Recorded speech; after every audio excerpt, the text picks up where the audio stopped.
यार हम प्लेटफॉर्म पे खड़े हैं, ट्रेन आएगी तो हम तो कट के मर जाएंगे। सारे लोग रेलवे के पटरी पे कूदते हैं और इत्तेफाक से ट्रेन रेलवे की पटरी पे ही आ गई, सब मर गए। तो उसने पूछा तू कैसे बच गया? वो बोला मैं घर से तो सुसाइड करने के लिए आया था, मैं घर से आत्महत्या करने के लिए आया था और मैं बराबर अपने जगह पे खड़े था रेलवे की पटरी पे।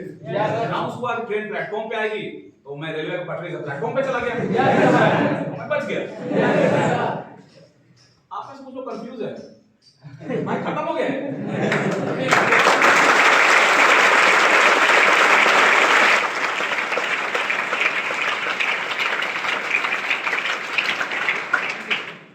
तो आप में से बहुत सारे लोग आज पहली बार मिल रहे हैं, तो बातें मैं खुलकर करूं या बातें शॉर्ट में करके मैं निकल लूं? खुलकर करूं? Yes sir.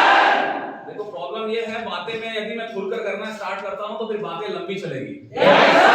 और बातें लंबी चलेगी तो फिर आप बोर हो जाएंगे। No sir. मन में गालियां देंगे। No sir. अच्छा ईमानदारी से हाथ खड़ा करो, कितने लोग गाली देने वाले? देखो दिल की बात जुबान पे आ गई थी ना, बहुत सारे लोग हाथ खड़ा कर लिए।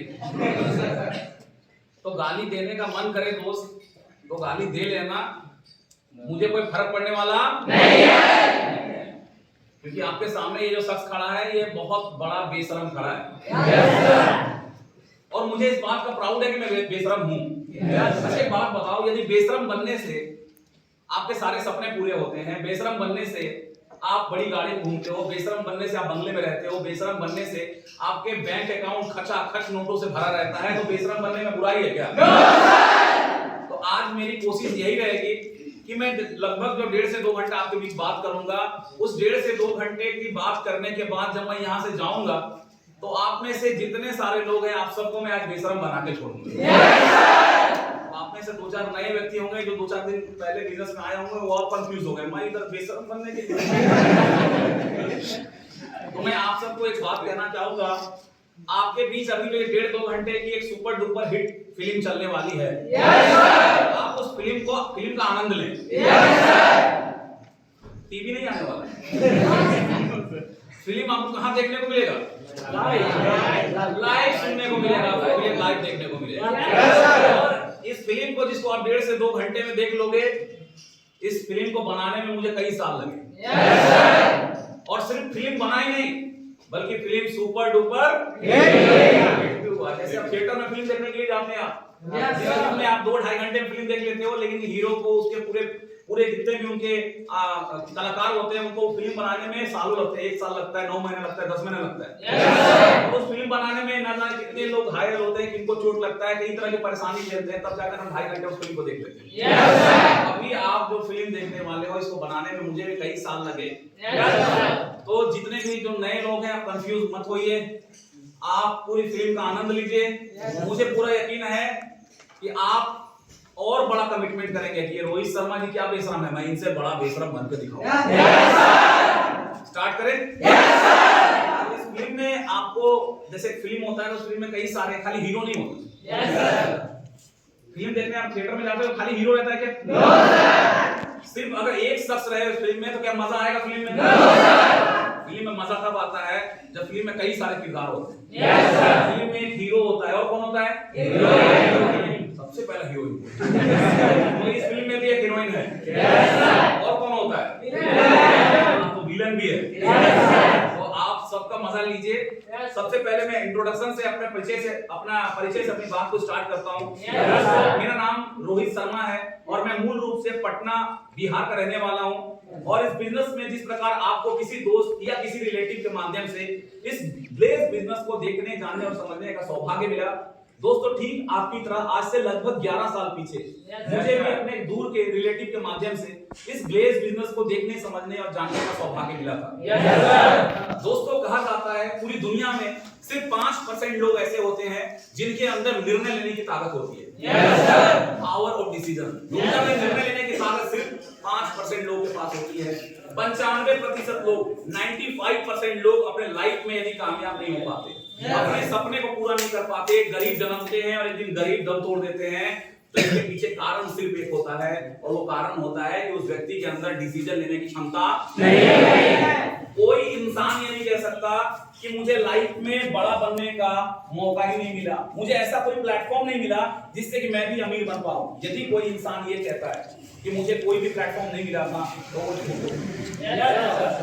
मौका हर इंसान को मिलता है, चाहे वो डायरेक्टली मिले इनडायरेक्टली मिले। कई बार ऐसा होता है या तो हम उस मौके को पहचान नहीं पाते, या तो मौके को पहचान लेते हैं तो हमारे अंदर डिसीजन लेने की क्षमता नहीं होती कि मैं काम को करूं या ना करूं, मैं कौन सा काम करूं, मुझे कौन सी नौकरी करनी चाहिए या मुझे कौन सा बिजनेस करना चाहिए।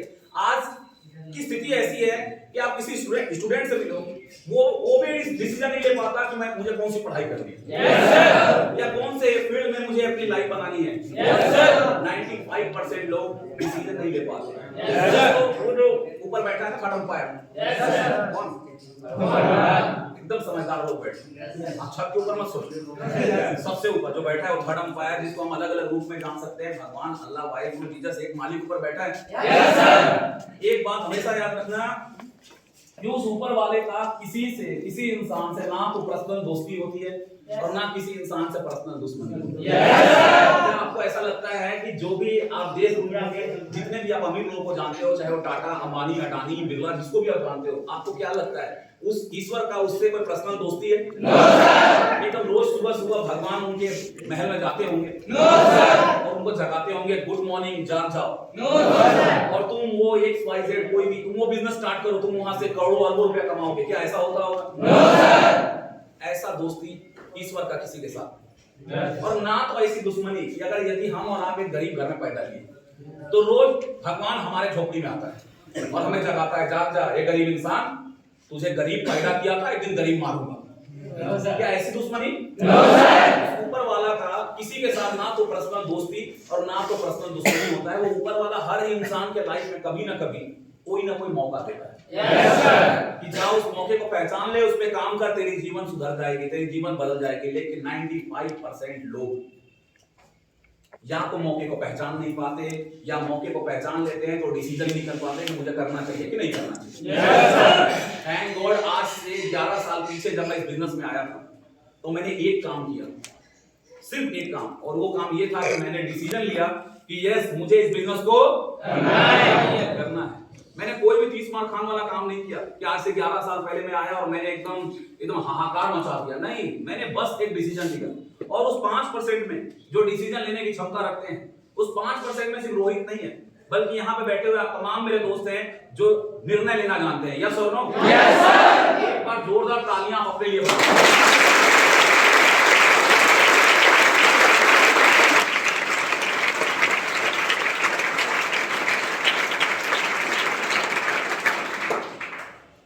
दुनिया के किसी भी इंसान को, जिसको भी आप, जिस अमीर इंसान को भी आप देखना, आप पूरी, मैं सिर्फ भारत में ही बात कर रहा हूँ, ऑल ओवर वर्ल्ड जो अल्ट्रा रिच लोग हैं, अमीर लोग हैं, आप देखना, उनकी इतिहास जानने की कोशिश करना।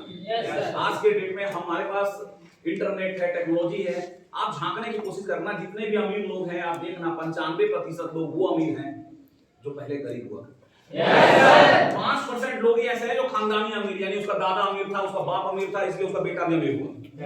ऐसे लोग दुनिया में से 5% हैं। 95% लोग अमीर हुए हैं जो पहले गरीब थे। आखिर वो कौन लोग होते हैं? ये वो लोग होते हैं दोस्तों जो लाइफ में कुछ बड़ा करने के लिए, लाइफ में अल्ट्रा कुछ करने के लिए वो रास्ते को बदलते हैं। पूरी दुनिया एक तरफ जा रही है, पूरी दुनिया। हम और आप जिस बैकग्राउंड से आए, अच्छा आप में से ऐसा कोई तो नहीं ना जो टाटा बिरला खानदान से पता चले मैं उनको बुरा लग रहा है, शर्मा जी ऐसे कैसे बोल रहे हैं? सब एक गरीब और मिडिल क्लास फैमिली से हो ना? Yes sir. कोई ऐसे तो नहीं जो पहले से करोड़पति अरबपति है? No sir. मेरे पास अरबों की संपत्ति मेरे पिता ने छोड़ रखा है। No sir. मेरे दोस्त, आपको मैं कह रहा हूं हमारे पास टेक्नोलॉजी है, आप सर्च करिए, खुद से देखिए कि 95% लोग वो अमीर हैं जो पहले गरीब हुआ करते थे। तो ऐसा क्यों हुआ? ऐसा उसने क्या किया कि वो गरीब से इतने अमीर बने? दोस्तों, हमें ना हमारा जो बैकग्राउंड है, जहां से हम और आप निकले हैं, हमें लाइफ में बहुत सारे गुरु मिले, बहुत सारे। सबसे पहला हमारा गुरु कौन थे? हमारे माँ बाप। और बहुत सारे गुरु मिले। आप जहां रहते थे, जिस सोसाइटी, जिस गांव में, आपके आस पड़ोस के लोग, वो सभी गुरु थे जो आपके दिमाग में बीज बोते थे, कुछ ना कुछ सिखाते थे। और कौन गुरु थे? आपके दोस्त जिनके साथ आप उठते बैठते। और कौन गुरु मिले आपको? स्कूल में गुरु मिले, आपको कॉलेज में गुरु मिले। लेकिन हम जिस बैकग्राउंड से आए हैं, इन सारे गुरु ने हमें एक बात सिखाया, और वो एक बात ये सिखाया कि अच्छे से पढ़ाई लिखाई कर ताकि तुम्हें एक ढंग की नौकरी मिले। क्या कभी हमें ये सिखाया गया कि तू अच्छे से पढ़ाई लिखाई कर ताकि तू बड़ा होकर एक बड़ा बिजनेसमैन बन पाए? तू अच्छे से पढ़ाई कर ताकि तू बड़े होकर करोड़पति बनो, ऐसा बताया? नहीं बताया। बचपन से बस यही दिमाग में बो दिया गया कि जितनी चादर होना बेटा, पांव उतनी फैलानी चाहिए। अमीर बनना आसान नहीं है। यदि 2-4-10 अमीर को जानते भी हैं तो उनको यही लगता है कि अमीर लोग ब्लैक में पैसा कमाते हैं। नहीं, मानसिकता उनकी यही है। हम उतना मिले अंगूर खट्टे हैं, वो सुने आप लोमड़ी वाली कहानी? तो गरीब हमारा जो जिस बैकग्राउंड के हम और आप हैं, वहां उनके लिए जो अमीर पैसे वाले लोग हैं, उनको लगता है ब्लैक में ही कमाते। उनको लगता है उनका नसीब साथ दे दिया, उस नसीब थे, किस्मत वाले थे। मेरे दोस्त, किस्मत वाले भी कौन होते हैं? जो सही डायरेक्शन में सही जगह काम कर रहा हो। घर बैठे रहे और हम बोले हम बदकिस्मत हैं, हम कुछ करे ही नहीं, हम क्या है, बदकिस्मत है। 95% लोग जो अल्ट्रा अमीर हुए दोस्त, क्या वो नौकरी करके हुए? क्या करके हुए? जब आप बिजनेस करने जाओगे तो सबसे पहला आपको वो लोग खड़े मिलेंगे क्योंकि उन्होंने बचपन से यही जाना है कि नौकरी करना है, नौकर बनना है। तो पूरी दुनिया एक रास्ते की ओर जा रही है। जैसे आपने खेत में देखा है पगडंडी, क्या बोलते हो, भेड़, जैसे जो भेड़ होता है, पूरी दुनिया एक रास्ते में जा रही है कि बस नौकरी करना है, और आप उस रास्ते को छोड़कर एक नए रास्ते पे चल दिए। जब आप नए रास्ते पे चलते हो ना, तो सबसे पहले तो वो लोग हंसने वाले मिलते हैं कि ये देखो ये कहाँ चल दिया अकेला, वहां कुछ नहीं मिलने वाला। पढ़ाई कर, नौकरी कर ले, बस जीवन काट ले। मेरे दोस्त, जीवन तो कोई भी काट लेता है, जानवर भी काट लेता है। आपने तो कहावत भी सुनी होगी, जब दांत नहीं था तो ऊपर वाले ने दूध दिया, और जब दांत आया तो क्या अनाज नहीं देगा? देगा। भूखे कोई नहीं मरता, लेकिन बस अनाज ही मिलेगा और कुछ नहीं मिल सकता। वही तकलीफ वाली जिंदगी यार। ऐसे तो बिना अनाज तो एक जानवर गाय भैंस को भी मिल जाता है। क्या वो कहीं जॉब करने जाता है? एक ही जगह खड़ा रहता है? फिर तो हमें कुछ नहीं करना चाहिए, घर बैठे रहना चाहिए। दोस्त, 95% लोग वो अमीर बने जिन्होंने रास्ता को छोड़ा, जो एक नई आइडियाज, नई तरीके से, नए सिस्टम पे वो काम उन्होंने स्टार्ट किया। तो आज से दोस्तों, जब मैं 11 साल पीछे इस बिजनेस में आया, मेरे लिए सब कुछ नया था। आज से ठीक 11 साल पीछे आपकी तरह इस बिजनेस में मैं आया। आने के बाद मैंने डिसीजन लिया, और डिसीजन लेने के बाद दोस्तों मैंने इस बिजनेस को सीखना स्टार्ट किया। क्योंकि दुनिया का कोई भी काम, मैं ऐसा नहीं कि मैं अपनी बिजनेस की मैं बात कर रहा हूँ, दुनिया का कोई भी काम, यदि उस काम को आप वेल तरीके से करना चाहते हैं तो आपको उस काम को वेल तरीके से पहले सीखना पड़ता है। आप कभी भी मार्केट में राह चलते कहीं भी किसी को देखना, अगर कोई व्यक्ति बड़ा अच्छे से कर रहा है, एकदम वेल तरीके से कर रहा है, तो आप समझ जाना कि उस व्यक्ति ने कभी ना कभी उस काम को बहुत वेल तरीके से सीखा होगा। चाहे आप कोई भी काम को देख लेना, किसी दुकानदार को देख लेना, किसी कपड़े दुकान को देख लेना, कोई पान की दुकान को देखना, हर जगह, हर गांव, हर कस्बे में रहता है कि कोई ना कोई पान की दुकान ऐसा रहता है जहां पे बहुत भीड़ रहता है। लोग उसके पान को पसंद करते हैं। पता है क्यों पसंद करते हैं? क्योंकि उसने कभी वेल तरीके से सीखा पान लगाना। तो दुनिया में हर वो काम, जिस काम को आप अच्छे से सीखते हो तभी उस काम को अच्छे से कर पाते हो। आज से 11 साल पीछे जब मैं इस बिजनेस में आया, मैंने बहुत अच्छे तरीके से इस काम को मैंने सीखना स्टार्ट किया। हर ट्रेनिंग क्लासेस को अटेंड किया। जब कभी इस प्रकार की कोई मीटिंग होती, कोई बाहर से कोई डायमंड सर आते, कोई कामयाब शख्स आता, तो मैं भी इसी तरह जमीन में बैठकर घंटों प्रतीक्षा भी करता था कि 1 घंटा पहले ही चलता हूं, नहीं तो जगह नहीं मिलेगा मुझे। और जमीन में बैठकर तालियां बजा बजा कर अपने हाथों को लाल कर रहा होता, सिर्फ इसलिए कि अपना भी टाइम आएगा। अपना भी टाइम आएगा। आज मैं हाथों को लाल कर रहा हूं तालियां बजा बजा कर, एक दिन लोग मेरे लिए तालियां बजा रहे होंगे और अपने हाथों को लाल कर रहे होंगे। अभी से 10 मिनट पहले आप सब तालियां बजाकर अपने हाथों को लाल कर रहे थे, यस और नो? मैं आपको भी ये वादा करता हूं कि जैसे आज आप अपने हाथों को लाल कर रहे हो अपने अपलाइन के लिए ताली बजाकर, एक दिन ऐसा दिन आएगा कि लोग आपके लिए तालियां बजा रहे होंगे और आप उस महफिल के हीरो होंगे। तो दोस्तों, और मुझे अच्छे से याद है वो दिन, आज से 11 साल पीछे, 2 बार मेरा चप्पल भी चोरी हुआ है। मुझे पता नहीं इतना गरीब कौन ग्लेज में आ गया था, इतना गरीब कौन था जो मेरा हवाई चप्पल, वो भी 3 जगह टूटा हुआ, 2 बार सिलाई करवाया उसको पैसा दे, और वो हवाई चप्पल टूटा हुआ, ऐसा चप्पल था वो एकदम पीछे से दूरबीन था वो, पता नहीं इतना गरीब फोन आ गया था कि मेरे हवाई चप्पल तो मैं आया चप्पल पहनकर क्लास खत्म हुई, मैं खाली पैर जा रहा था तो मेरे देखो ये टॉपिक का हिस्सा नहीं, अचानक से याद आ गया इसलिए बता मैं खाली पैर जा रहा था, मेरे अपलाइन लीडर मिले मुझे रास्ते में, अरे रोहित खाली पैर क्यों चल रहा है? मैंने बोला मुझे अच्छा लगता है खाली पैर, स्वास्थ्य के लिए अच्छा होता है। मैंने बोला अरे मैं चप्पल पार कर दिया कोई ट्रेनिंग सेंटर पे। तो जो हमारे अपलाइन लीडर लोग होते हैं ना वो थोड़ा एकदम पॉजिटिव इंसान होते हैं, उनको हर चीज में क्या दिखता है? पॉजिटिविटी। वो बोले रोहित तेरा चप्पल चोरी नहीं हुआ, जिसको जरूरत था वो ले गया, मैं तुझे सामने नया चप्पल खरीदवाता हूँ। मुझे सामने नया चप्पल उन्होंने खरीद के दे दिया। पता नहीं कौन इतना खतरनाक दुश्मन था मेरा, उस नए चप्पल को भी मात्र एक सप्ताह के अंदर वो भी चोरी कर दिया। और ये आखिरी था, 2 बार चोरी हुआ। इस बार मैंने उसके चैलेंज को एक्सेप्ट किया, इस बार अब दोबारा मेरा तीसरा बार यानी मेरा चप्पल चोरी करके दिखाना। अब कभी चोरी नहीं हुआ, पता है क्यों नहीं हुआ? क्योंकि मैं जहां बैठता था अब नीचे वो दिन अच्छे से याद है, आज से 11 साल पीछे जितने भी तरह के ट्रेनिंग क्लासेस थी सारी ट्रेनिंग क्लासेस को मैंने अटेंड किया। जितने भी तरह के टूल्स मुझे मिले थे अपलाइन के द्वारा, चाहे वो ऑडियोज वीडियोस कैसेट्स हो, लगातार देखा सुना समझा। जो भी कंपनी के द्वारा किताबें बुक्स प्रोवाइड हुई थी सारी किताबों को देखा पढ़ा, उसको अपने अपलाइन को ब्लाइंडली फॉलो किया, आंख बंद करके उन पर विश्वास किया। वो जो जैसे जैसे बोलते चले गए मैं करता चला गया, जिसका रिजल्ट है कि आज इस बिजनेस में मैं ग्लोबल डायमंड नहीं बल्कि स्टार ग्लोबल डायमंड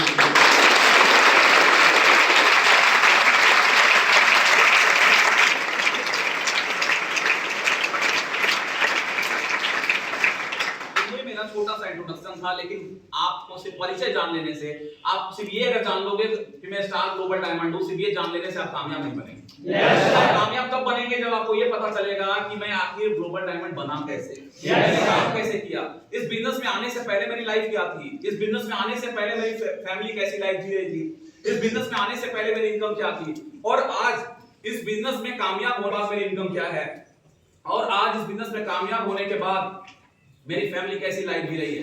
क्योंकि दोस्तों ये एक ऐसा प्लेटफॉर्म है जहां पे कामयाब शख्स अपनी सारी बातों को बताता है और हम उनकी बातों को सुनते हैं, उस पे काम करके एक दिन हम भी कामयाब बनते हैं। यस और नो?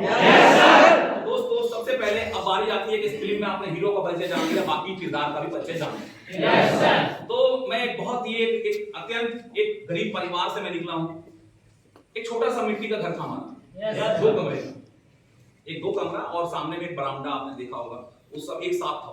एक छोटा सा मिट्टी का घर था हमारा, पीछे में खाली जमीन थी जिसमें पापा सब्जी वगैरह लगाया करते थे। एक बहुत ही गरीब परिवार। मेरे पिता दोस्तों दूसरे के मिल में जहां गेहूं पिसाई होती है दूसरे के मिल में काम करते थे, मिल का मालिक नहीं, दूसरे के मिल में काम करते थे। अब इस बात का अंदाजा आप लगाइए कि एक व्यक्ति जो दूसरे के आटा चक्की में गेहूं पिसाई करता हो कितना पैसा कमाता हो। वो इतना ही पैसा कमाते थे जिससे कि हमारा घर परिवार बस चल पाता। घर परिवार में इकलौता हूं, और जिन आपने देखा होगा कि जिन घरों में इकलौते एक बच्चे होते हैं उन घरों में उनको लाड़ प्यार दुलार ज्यादा मिलता है, चाहे वो गरीब हो या अमीर। और मैं भी घर में इकलौता था, बड़ा लाड़ प्यार दुलार से परवरिश हुआ।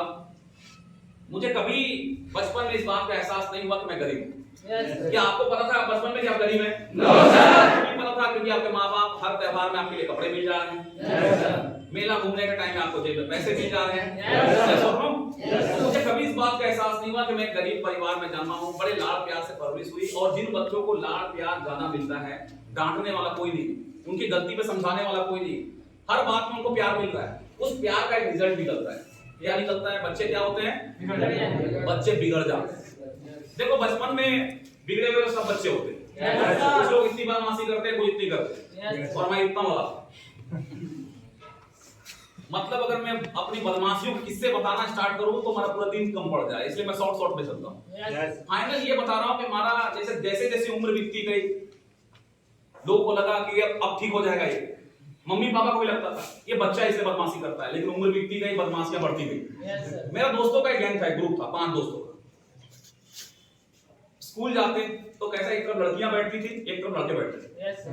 मुझे अच्छे से याद है क्लास 1 से लेकर 2, 3, 4, 5 क्लास 10 तक फिक्स था हमारा, हम पांचों का, हम तीसरे लाइन में बैठे, एकदम वो लाइन फिक्स था। कभी इत्तेफाक से अगर कोई लड़का, हमारा 5 दोस्त में से एक दोस्त आज स्कूल नहीं आया तो हम लोग पढ़ाई करने के बाद चारों घर जाते कि आज स्कूल कोई मतलब का नहीं। इतिहास गवाह है क्लास 10 तक मैं घर से टिफिन लेकर जाता था, लेकिन कभी भी चौथी घंटे के बाद टिफिन होता था, लेकिन कभी भी चौथी घंटे का इंतजार नहीं करता। पहली घंटी खत्म हुई, अपना टिफिन में बाहर रखूंगा, सबको बोलूंगा चल निकाल सब लोग अपना टिफिन, और जिसका सबसे अच्छा टिफिन है उसको मैं खाऊंगा और मेरा तो खा लेंगे। तो मेरी क्लास में एक लड़की थी भावना बोलकर, रोल नंबर 1, हमेशा फर्स्ट आती थी वो, पता नहीं कैसे पढ़ती थी, सबसे अच्छा टिफिन वही लाती थी, और वो इतनी समझदार थी कि रोज 2 टिफिन लाती थी, उसको पता था मेरा टिफिन तो शर्मा छीन लेगा। मेरे दोस्तों के माँ बाप थे, उनको ऐसा लगता था कि ये जो इनका ग्रुप चलता है, इन दोस्तों का जो ग्रुप है, इस गैंग है, इसका जो मुखिया है, सरदार, वो है रोहित। अगर किसी तरह रोहित का संगत छूट जाए हमारे बच्चे के साथ, तो हमारा बच्चा भी लाइफ में कामयाब हो जाएगा। और मेरे माँ बाप को लगता था मेरा रोहित तो बड़ा सीधा साधा है, इसको बिगाड़ कर रखा है उसका दोस्त, दिन भर लेके घूमता रहता है शहर में कहीं ना कहीं। अब पता नहीं कौन सही थे कौन गलत। दिन बीतता गया, उम्र बढ़ता गया, क्लास 10 मैट्रिक का परीक्षा होता है, मैट्रिक का परीक्षा दिया गया, रिजल्ट का दिन आया, सब लोग उत्साहित थे कि आज रिजल्ट आने वाला है। हम 5 एकदम आराम से बैठे हुए थे, हम सभी ने एक दूसरे से पूछा रिजल्ट देखना है क्या, तो सबने बोला क्या करेंगे देखकर, तो लिखा है क्या कुछ, मैंने बोला नहीं। तो उसमें से एक दोस्त ने बोला मैंने 3 जवाब एकदम सही लिखा। तो ऐसा हमारा एकदम एवरेज क्लास का स्टूडेंट था मैं, एकदम एवरेज नहीं बोलते यार, पुअर स्टूडेंट एकदम। फिर भी हमने बोला यार सब लोग खुशियां मना रहे हैं, वो फर्स्ट हुआ, वो टॉप हुआ, चलना हम लोग भी देख लेते हैं, फेल ही हुए तो कितना ज्यादा फेल हुए, पीछे से कितना ना, सबसे लास्ट में है क्या, या हमारा पीछे भी कोई है। तो हम गए रिजल्ट देखने के लिए, देखकर आश्चर्यचकित हुए कि हम 5 के 5 पास हो गए थे। इतना हंसे उस दिन कि इस देश का क्या भला होगा, कितना दिलदार होगा, कितना वो जो पीछे जो जांच किया कॉपी को, आखिर किस चीज को देखकर नंबर दिया उसने।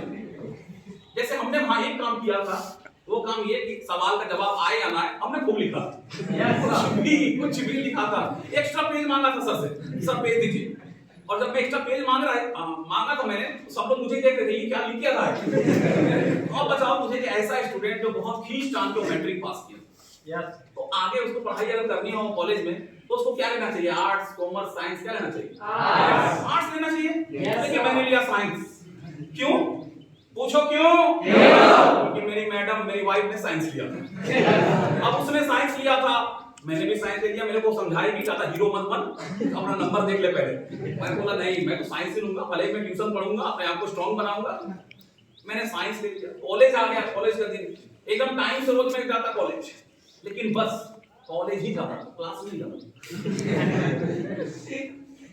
कॉलेज के बाहर वो गेट पे जैसे जो दीवार था, वहां पे बहुत सारे पानी पूरी और समोसा की दुकान रहता था, हम लोग गेट पे चढ़ के बैठ जाते थे। हम तो वहां जाते थे प्रोटेक्शन, आप समझ गए होंगे किस चीज का प्रोटेक्शन, मैं फुल कर नहीं बताऊंगा आपको। तो दिन बीतता गया, कभी मैं क्लास में गई, पढ़ाई लिखाई मेरे बस की चीज है नहीं। दिन बीतता गया, एक बार एक समय आया जब इंसान मैच्योर होता है, जब ज्ञान आ जाता है, मैं समझ गया पढ़ाई लिखाई टाइपोलॉजी मेरे लिए नहीं बनी, और मैंने सच में बहुत गलती कर दी। मैं साइंस लेकर एक दिन आया, मेरे पापा को बहुत प्यार से समझाया कि पापा मेरे से पढ़ाई नहीं चल रहा है, मैं पढ़ाई नहीं कर सकता। उस दिन घर में रिपोर्ट हुआ, पापा बोले तू अनपढ़ रह जाएगा वगैरह वगैरह, तू करेगा क्या लाइफ में बिना पढ़ाई किए हुए। मैंने बोला नहीं, अब जब मेरे से हो ही नहीं पा रहा तो मैं क्या करूं। पापा ने बोला कोई बात नहीं, अगले साल फिर एडमिशन ले, इस बार साइंस मत लेना, आर्ट्स ले ले।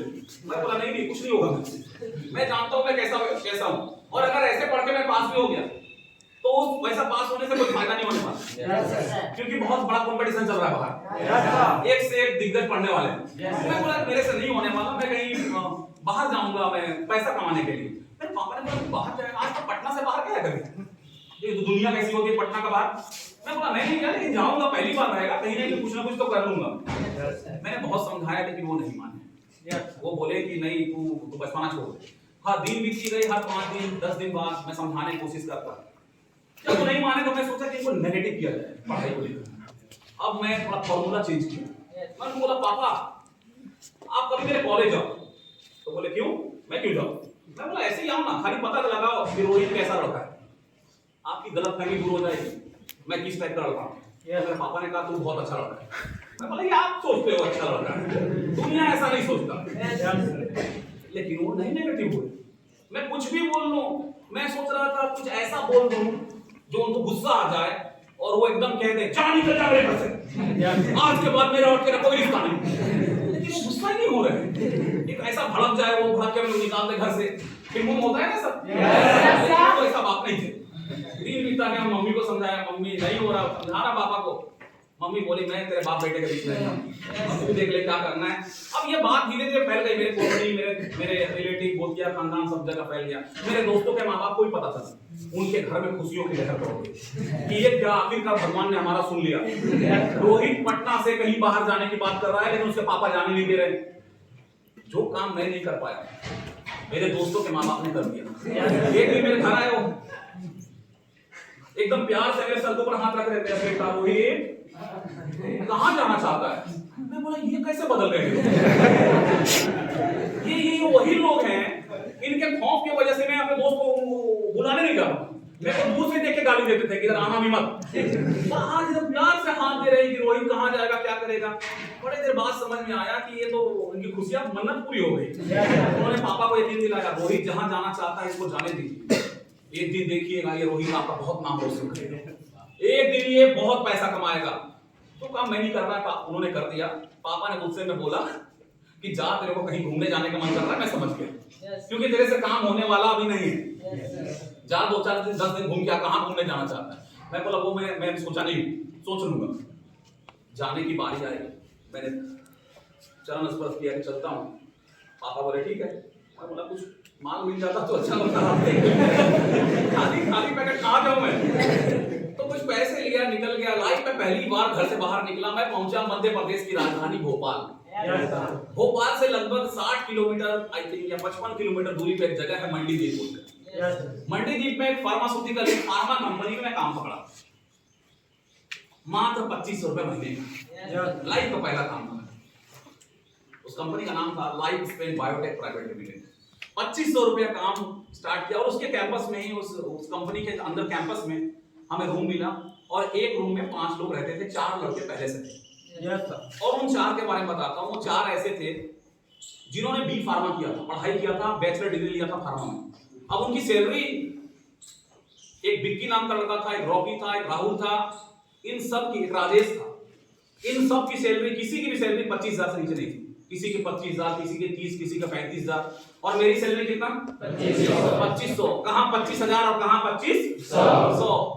लाइफ में मैं पहली बार उन लोगों से मिला था, पहले और कभी मुलाकात नहीं। देखो कई बार हमें ऐसा लगता है कि जो हमारे क्लोज फ्रेंड होते हैं, हमारे अच्छे दोस्त होते हैं, वो हमें बचपन में मिल जाते हैं, लेकिन हमारी ये गलतफहमी होती है। कई बार आपको अच्छे दोस्त आपको इस उम्र में भी मिलेंगे, जिनको देखने के बाद, जिनके मिलने के बाद आपको लगेगा यार ये इतने साल था कहाँ, जिससे आपकी सोच मिल रही होगी, बातें मिल रही होगी। अब उन 4 के साथ मेरी बहुत गहरी दोस्ती थी, बहुत गहरी, साथ में काम करते, एंजॉय, अच्छा लाइफ बीत रहा था। लगभग मुझे लगता है 7 या 8 महीना में उस कंपनी में काम किया, 7-8 महीने। एक दिन सुबह काम पे जाने का टाइम हुआ, सब लोग तैयार हो रहे थे, हमारा ड्रेस वाइट ड्रेस चलता था, तो सब लोग तैयार हो रहे थे, मैं चुपचाप बैठा हुआ था। तो मेरे सारे दोस्तों ने बोला क्या हुआ रोहित, चल काम पे टाइम हो रहा है। मैंने बोला नहीं, मैं ये काम छोड़ रहा हूँ, मेरी कोई लाइफ नहीं है इस काम। तेरी सैलरी 25,000 है, कल हो सकता है 30 हो जाए, 35 हो जाए, 50 हो जाए, मेरी क्या होगी?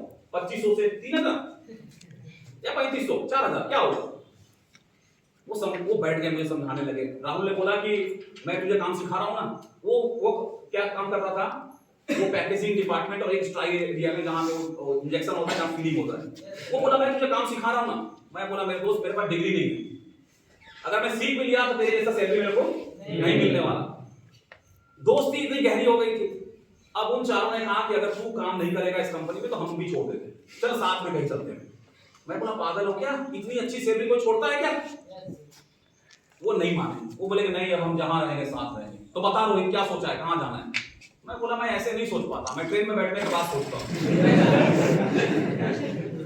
मेरे को ये भी नहीं पता था मैं भोपाल जाना है, पहुंच गया मैं, और आगे कहां जाना है मैं ट्रेन में बैठूंगा, फिर सोचूंगा कहां जाऊं। वो भी काम छोड़ दिए। वो कंपनी में हाहाकार मच गया, क्योंकि वो सब टॉप क्लास के उस कंपनी के एम्प्लॉय थे। कंपनी वाले पैर पकड़ने के लिए आए कि मत जाओ काम छोड़कर। पता है कंपनी वाले किसके पैर पकड़ रहे थे? वो 30-35 साल वाले का नहीं, उनको पता चल गया था कि इनको भड़काने वाला कौन है। वो मेरे को बोला मत जाओ, ये काम करने तुम्हारी सैलरी बढ़ा रहे हैं। एक काम करते तुम्हारा जो है टाइम शिफ्ट हम कम कर देते हैं। मैं बोला ना बाबा ना, ठान लिया से ठान लिया।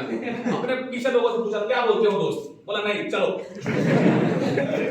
उम्र कम थी, ठीक है, उस वक्त उम्र कम थी, ज्यादा ज्ञान था नहीं दुनियादारी का, और वो सब भी उनका भी उम्र कम था। हम वहां से निकल गए। निकलने के बाद दोस्त हम पहुंचे पंजाब। पंजाब में लुधियाना एक शहर है, लुधियाना में शेरपुर खुर्द बोल के एक जगह है, जानते हो? शेरपुर में हम किराए का कमरा लिए और वहां पे फिर से हम लोग स्टार्ट किए कि अब बता क्या करना है, कौन सा काम ढूंढे। हम बोले कि कल से निकलेंगे काम ढूंढने के लिए। कुछ टाइम लगा, सबको कुछ ना कुछ काम मिल गया। हाँ, अब उनकी सैलरी वो 25-30 हजार वाली सैलरी नहीं थी। सब लोग को अपने लाइफ, अब दो में से एक चुनना था, उसने चुन लिया। वो चीज पैसा हमें नहीं चाहिए, बस हम सब दोस्त साथ रहेंगे। लेकिन वो लोग उस अच्छे नौकरी को छोड़ दिए हैं, ये बात उनके घर वालों को पता चल गया, और ये भी पता चला कि हमारा लड़का गलत संगत में आ गया है। 25-30 हजार की नौकरी छोड़ के किसी पागल के साथ भटक रहा है। लगभग मुझे लगता है 6 या 7 महीना, आई थिंक, या शायद 8 महीना, बहुत क्लियर मुझे नहीं याद है, 6-8 महीना में शायद लुधियाना में रहा, काम किया। एक दिन सुबह सुबह फिर से काम पे जाने का टाइम था, सब लोग टिफिन बना रहे थे, खाना लेकर गए। मैं चुपचाप बैठा हुआ था। फिर सारे दोस्त बोले क्या हुआ रोहित, चल टाइम हो गया। मैं बड़ा डरते डरते बोला कि मैं ये काम छोड़ रहा हूँ। एकदम वहां पे विस्फोट हुआ इस बात से कि ये पागल हो गया क्या। और एक रॉकी था, भड़क गया मेरे ऊपर कि ये बेकार इस इंसान के चक्कर फंस गया, अच्छी खासी नौकरी छोड़ दी है, अभी कहाँ जाएंगे हम।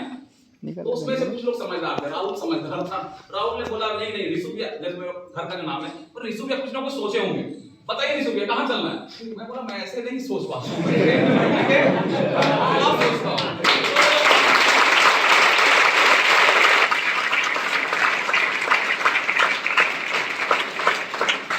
उसमें से बिक्की जो था, बिक्की ने बोला कि रिशु भैया काम करते हैं, हम लोग सूरत चलते। मैं बोला आइडिया अच्छा लग रहा है, तू इतना कॉन्फिडेंस से कैसे बोल रहा है, कुछ है क्या वहां। बोला मेरे जीजा जी वहां रहते हैं और वो बहुत अच्छा पैसा कमाते हैं, कुछ ना कुछ हमें अच्छा सेट कर देंगे। मैं बोला नेकी और कुछ निकल चलते। हम सब वहां से निकल गए सूरत। सूरत से कुछ दूरी पे एक जगह है उधना बोलकर, जानते हैं?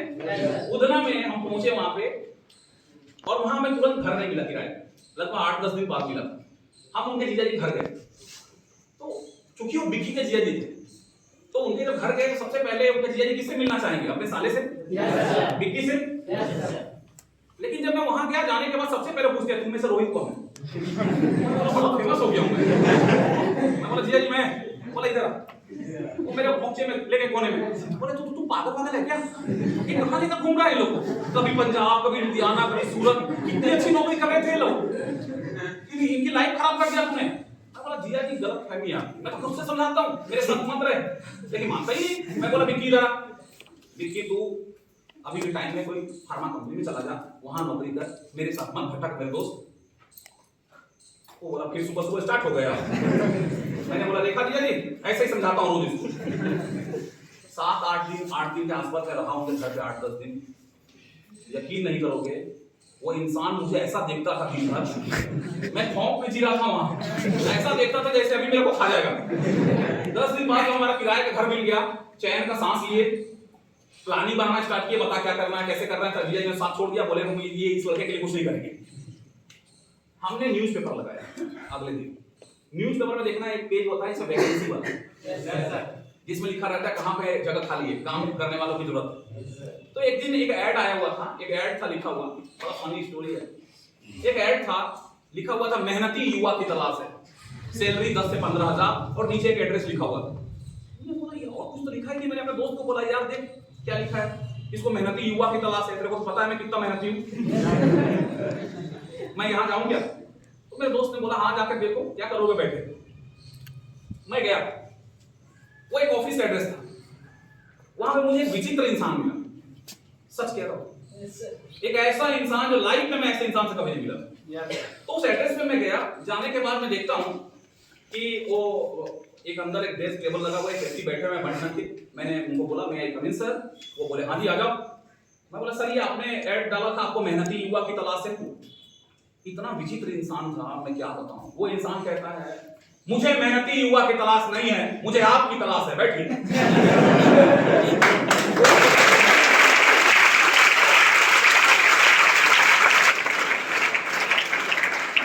ऐसा पहली बार ऐसे इंसान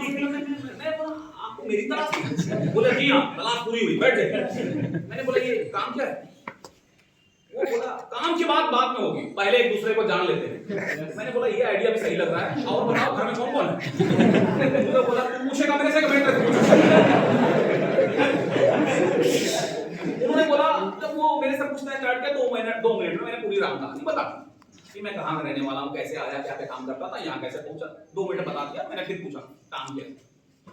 वो कहता रोहित जी काम की बात बाद में होगी, थोड़ा एक दूसरे से और बात करते हैं। मैं बोला ये आइडिया भी सही है, चलो और पूछिए। ऐसे ऐसे सवाल पूछ रहा था जो सुनने के बाद मैं आश्चर्यचकित था कि ये मेरे से क्या पूछ रहा है। वो मुझे कहता है रोहित जी हमारे देश में लोग आजाद करवाने के लिए, अंग्रेजों से मुक्त कराने के लिए देश में लोग शहीद हुए, फांसी चढ़े। ये क्या सवाल हुआ? आज हमारे इतनी खूबसूरत देश में लोगों ने इतनी कुर्बानी दी थी, और आज हमारे देश में क्या हो रहा है रोहित जी? मैंने बोला क्या हो रहा है? उसने बोला हमारे देश में आज चोरियां हो रही, क्राइम हो रहा है, मर्डर हो रहा है, इसको कौन रोकेगा रोहित जी? ये आगे पागल है। मैंने बोला ये काम क्या है बताओगे मैं जाऊं? बोले नहीं जवाब दीजिए, कौन रोकेगा? मैंने गुस्से में बोल दिया पुलिस रोकेगा, प्रशासन रोकेगा, और कौन रोकेगा? क्या मैंने गलत बोला? तो इंसान मेरे पे भड़क गया, बोला क्यों पुलिस रोकेगा, प्रशासन रोकेगा, हम और तुम क्यों नहीं रोक सकते?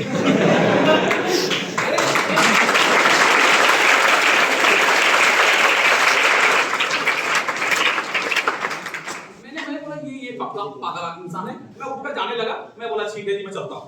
वो बोला नहीं बैठिए। मैं बोला काम क्या है बताओगे हाँ या ना? अब उसने बताया काम क्या है। काम है सिक्योरिटी गार्ड। मैं बोला सिक्योरिटी गार्ड बनने के लिए इतना मोटिवेट कर रहा है?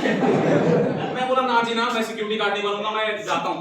वो बोला अरे बैठो बैठो रोहित, एक काम करते हैं, तुमको सिक्योरिटी गार्ड नहीं बनाऊंगा, तुमको सिक्योरिटी गार्ड का इंचार्ज बनाऊंगा। सिक्योरिटी गार्ड नहीं बनाऊंगा, सिक्योरिटी गार्ड का इंचार्ज बनाऊंगा। अरे वो भी तो सिक्योरिटी गार्ड ही होगा। मैंने अपने दोस्त को फोन किया, करे फंस गया मैं इधर आकर, ये सिक्योरिटी गार्ड का काम है। मेरा दोस्त अलग ही उल्टा, वो कहता है कि जब तक कुछ नहीं मिलता कर लेना। मैं बोला अच्छा थैंक यू।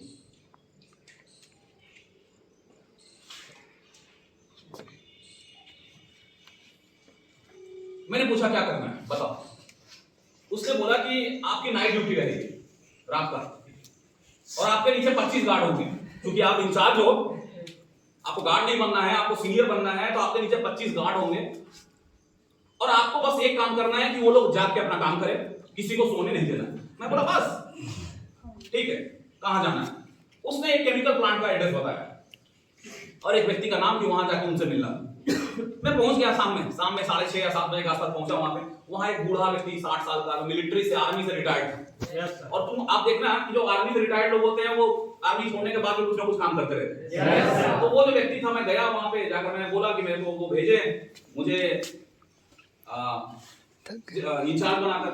तो उन्होंने पूछा तुम्हें पता है क्या करना है यहाँ? मैं बोला हाँ, यहाँ किसी को सोने नहीं देना रात में, आपको भी नहीं दूंगा।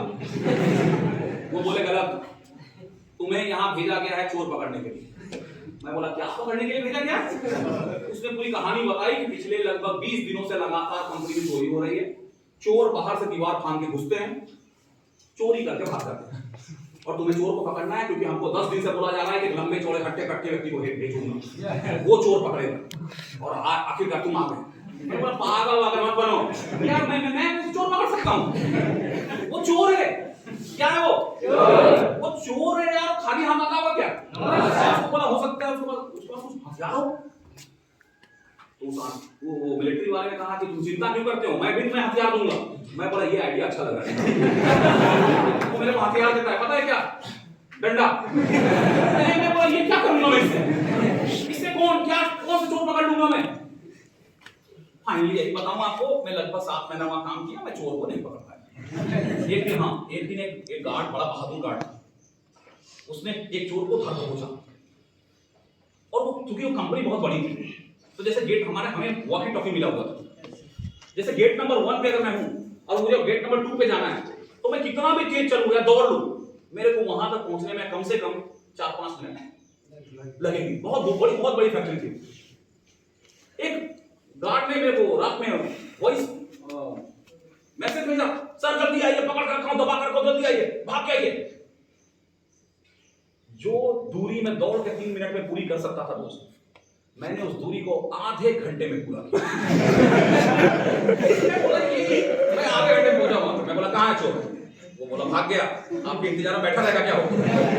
मैंने उसको बोला ज्यादा हीरो मत बन, आज तू उसको पकड़ लेता ना तो कल उसका गैंग वाला आता और तेरे को बैंड बजा दे। ये बात को यही रफा दफा कर कि चोर को हमने पकड़ा था। कुल मिलाकर लगभग 7 महीना मैंने काम किया वहां। एक दिन सुबह सुबह बैठा था, मैं विचार विमर्श मंथन कर रहा था कुछ मन में। मेरे दोस्तों ने कहा क्या हुआ रोहित, कुछ सोच रहा है तू? और तू जब ऐसा बैठता है तो हमें बहुत डर लगता है। मैंने बोला कि तू बिल्कुल सही सोच रहे हो। मेरा क्या लाइफ है। मैंने पहले उन लोगों को खूब समझाया। मैं उनको बताया कि मैं कितना गरीब परिवार से हूं। मैं उनको बताया कि मेरी ये यात्रा है और पता नहीं मैं क्या ढूंढ रहा हूँ। मैं अलग अलग जगह जा रहा हूँ, नया नया काम कर रहा हूँ, लेकिन कोई ऐसा काम जहां मेरे अंदर से आवाज आए कि नहीं, इस काम में अगर टिक गया तो मेरी लाइफ बन जाएगी और मैं टिकने पे मजबूर हो जाऊं, मजबूरी में टिक जाऊं। ऐसा कोई काम कहां दिख रहा है? मैंने उसे खूब समझाया कि देखिए मेरी यात्रा है, ये मुझे तय करनी है। मेरा मानना ऐसा है, पर्सनल थिंकिंग, कि मेरी क्या हम सबकी एक यात्रा है। हमारी जो लाइफ है दोस्त, आप सर अपनी डायरी लिखोगे, डायरी आप ऐसा समझो, आप समझो ये हमारी जिंदगी है। ये मेरी पर्सनल थिंकिंग है। आप इसे अग्री कर भी सकते हो, नहीं भी कर सकते।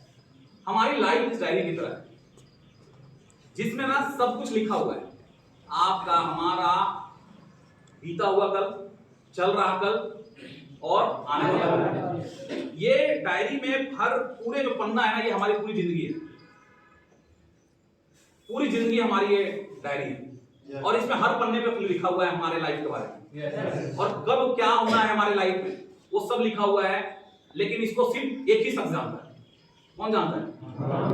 सिर्फ ऊपर वाला जानता है। ये पहला पेज कब खुला था पता है?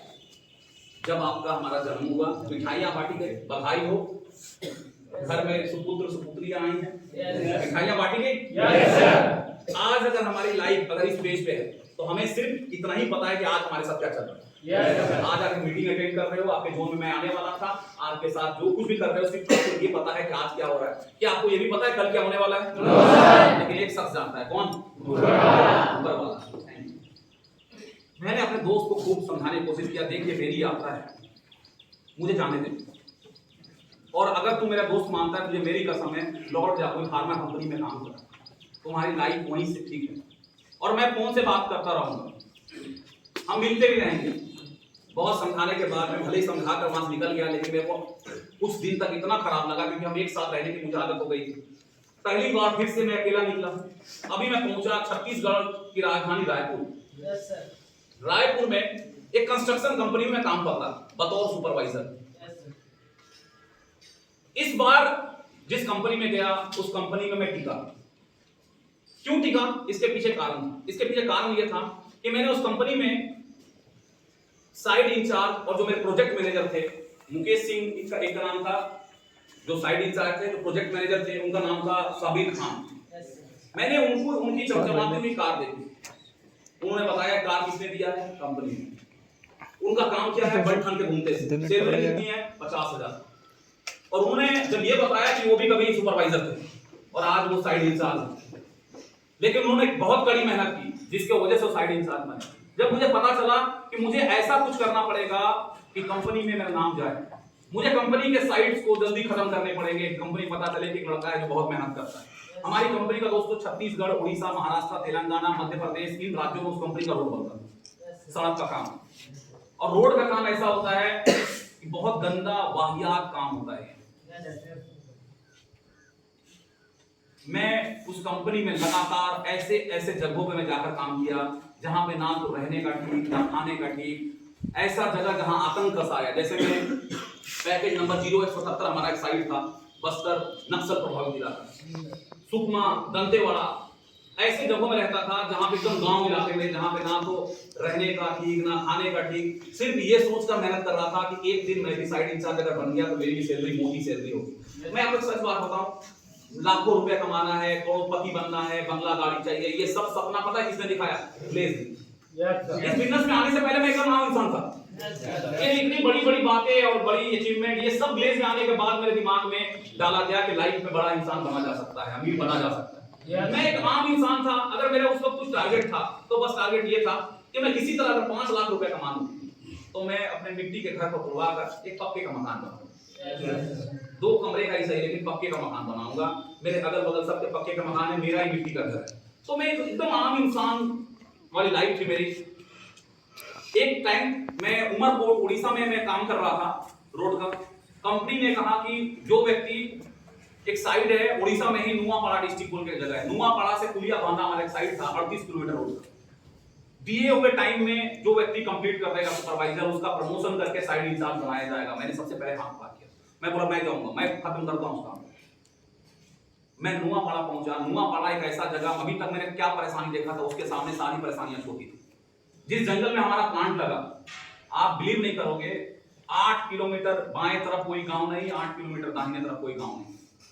टेंट गाड़ के, तंबू गाड़ के हम रहे 1.5 साल। और जिस जंगल में हमारा प्लांट लगा था, भालुओं का आतंक था।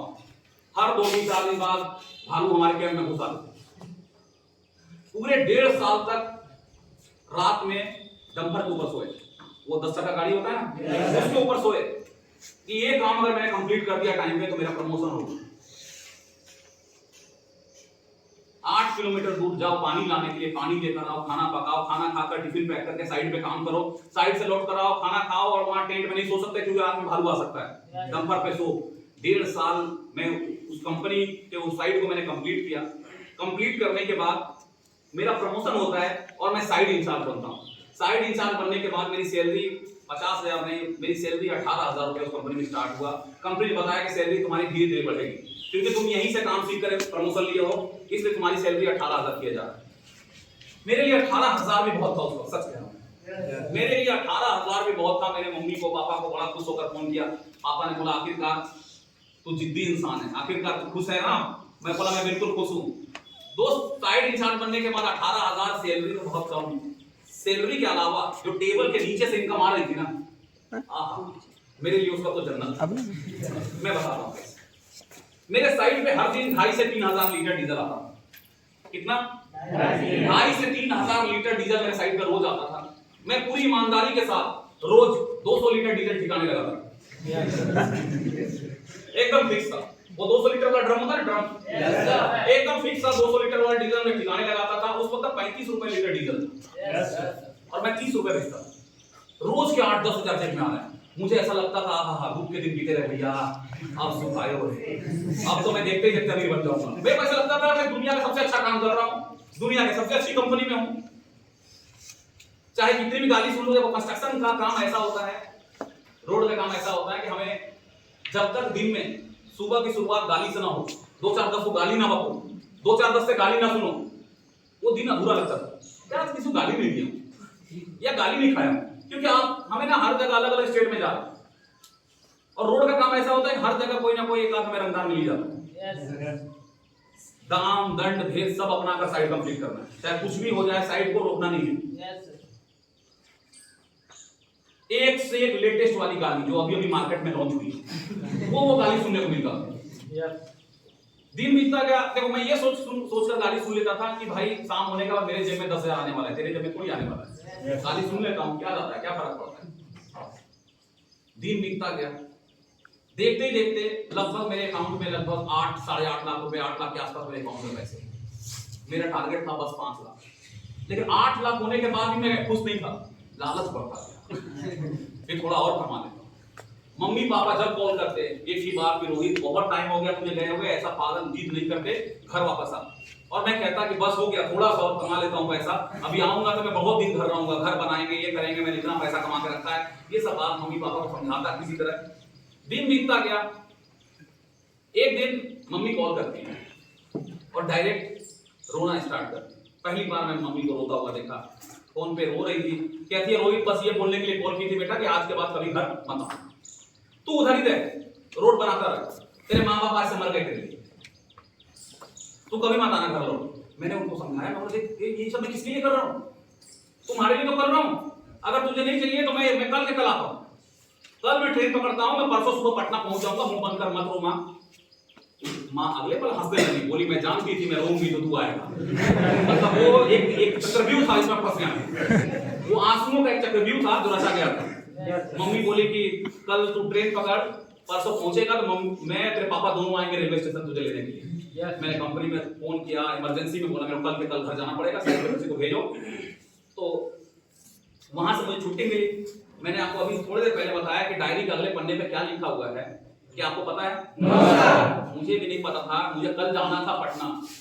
उस दिन मुझे कल पटना जाना था, टिकट बनाया मैंने, बहुत सारा मैंने शॉपिंग किया, मम्मी के लिए कपड़े लिया, पापा के लिए कपड़े लिया, और एक और थी उसके लिए भी कपड़े लिया, जो ले सकता था। मैडम के लिए, मेरी वाइफ के लिए, क्योंकि मम्मी पापा भी इंतजार कर रहे थे, वो भी इंतजार कर रही थी कि अभी कभी आते हैं। मुझे अगले दिन ट्रेन पकड़ना था पटना के लिए, लेकिन उस रात मेरे साथ एक बहुत बड़ा हादसा होता है उस कंपनी में। इस हादसे में मैं गंभीर रूप से घायल होता हूँ। मेरा ये राइट हैंड, ये हड्डियां यहाँ की बाहर आ गई, पीछे का सर में गंभीर चोटें आई। मुझे अगले दिन पटना जाना था, लेकिन मैं पहुंच गया आईसीयू। जिन लोगों ने किया था वो ये सोच के मेरे को पिक कर गए कि मर गया, और उनकी दुश्मनी मेरे से नहीं थी, कंपनी से। उन्होंने पता नहीं उनका और कंपनी के बीच में क्या विवाद चल रहा था उनका, जिसका बलि का बकरा मैं बना। और उनने पता नहीं मेरा मोबाइल क्या किया, वो तोड़ दिए या अपने साथ ले गए, क्या किए। मेरा नंबर, हमारी कंपनी में कैसा था, मोबाइल नंबर स्टार्टिंग के सबका सेम होता था, हर साइड का नंबर लास्ट के 2 अक्षर अलग होते थे। कंपनी वाले फोन करते रहे, नंबर मेरा स्विच ऑफ आ रहा है। अगले दिन परसों मम्मी पापा रेलवे स्टेशन आते हैं मुझे लेने के लिए, पूरी ट्रेन खाली हुई, लेकिन मैं नहीं उतरा। मैं क्यों नहीं उतरा? क्योंकि मैं तो चढ़ाई नहीं थी। मेरा नंबर फोन कर रहे हैं, नंबर स्विच ऑफ। अब ये सब बातें मैं सुनी सुनाई बता रहा हूँ दोस्त, मैं नहीं जानता।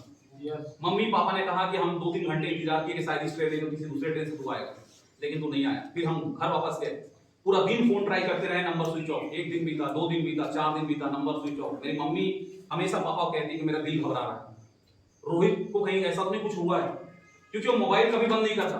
मैं कितना बार उसको गाली बकी, कुछ भी बकी, वो फोन नहीं बंद करता। आप पता लगाइएगा दोस्तों। मेरे पिता लगभग 20 दिन बाद मुझे ढूंढने निकले हो कि आखिर उसका नंबर 20 दिनों से बंद क्यों आ रहा है, और उनको पता चलता है कि मैं अस्पताल में हूँ, आईसीयू में एडमिट हूँ।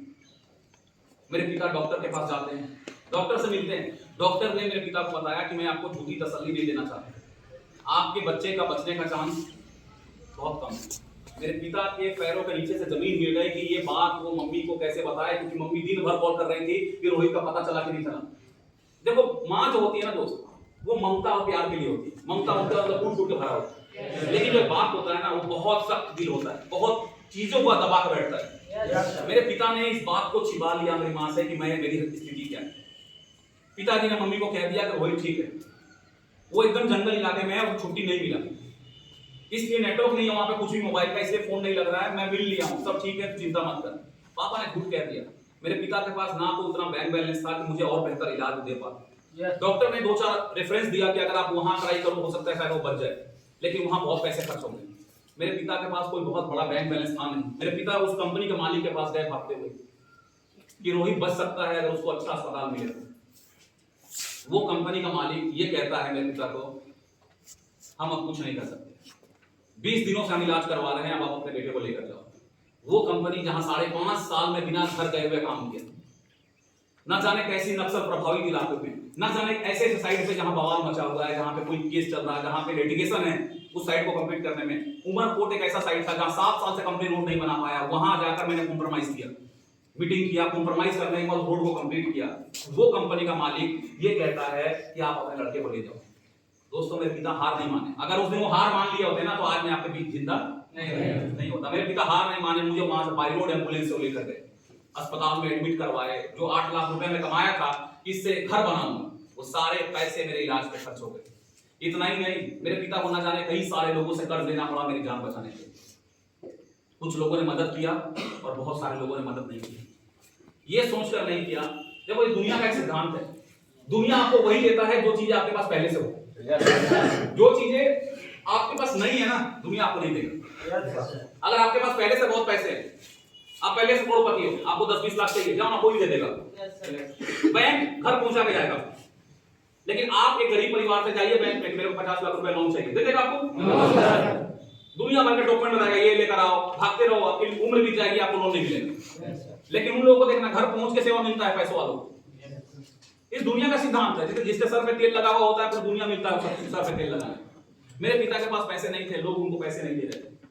एक दिन समय आया जब मम्मी को सच्चाई पता चला। मुझे वो दिन याद है, वो दिन मुझे याद है जब मम्मी अस्पताल आई। एक दिन बवाल मचा था अस्पताल में, दोनों को भी झगड़ा हो रहा था मम्मी पापा के बीच। मम्मी रो रही थी कि आखिर क्या सोच के इतना बड़ा बात आपने छिपा के रखा, अगर कुछ हो जाता रोहित को तो मैं ये कर लेती वो कर लेती। मैं सब सुन रहा था। पापा ने सारी बात बताई कि कितनी बुरी स्थिति में था ये, लेकिन अब ये बच गया है। डॉक्टर ने बताया कि ये खतरे से बाहर है, अब तो चिंता मत कर, लेकिन हमें और पैसा चाहिए।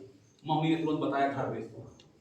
दोस्तों, मेरे पिता ने घर बेचा नहीं, मेरे पिता ने 6.5 लाख रुपया कर्ज लिया, घर के जमीन को गिरवी रखी। उससे इलाज स्टार्ट हुआ। लगभग दोस्तों मुझे 2.25 साल लगे ठीक होने में, अपने पैरों पे चलने में 2.25 साल। और जब मैं ठीक हुआ तो मुझे पता चला कि मेरा पूरा घर कर्ज में दब गया है। मेरा जान तो बच गया, लेकिन मेरे घर पे छोटे बड़े सब मिलाकर लगभग 12.5 लाख का कर्ज मेरे पिता के ऊपर है। एक गरीब, मैं आपसे पूछना चाहता हूं, एक गरीब परिवार के लिए 12.5 लाख रुपया कर्ज चुकता करना, उसको अदा करना क्या आसान होता है क्या?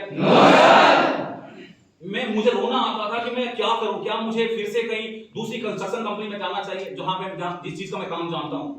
मैं क्या करूं, कौन सा, और कब तक मैं काम करूं कि मैं अपने परिवार को कर्ज से बाहर निकालूं। दिन बीतता गया, सिर्फ मैं कभी अपने आप को कोसता, कभी ऊपर वाले को कोसता कि अगर मैं उस दिन मर गया होता तो अच्छा होता। अगर मर जाता तो कम से कम मेरी माँ 2-4-10 दिन रोते, लेकिन आज कम से कम ये जीवन भर का तकलीफ दे दिया मैंने।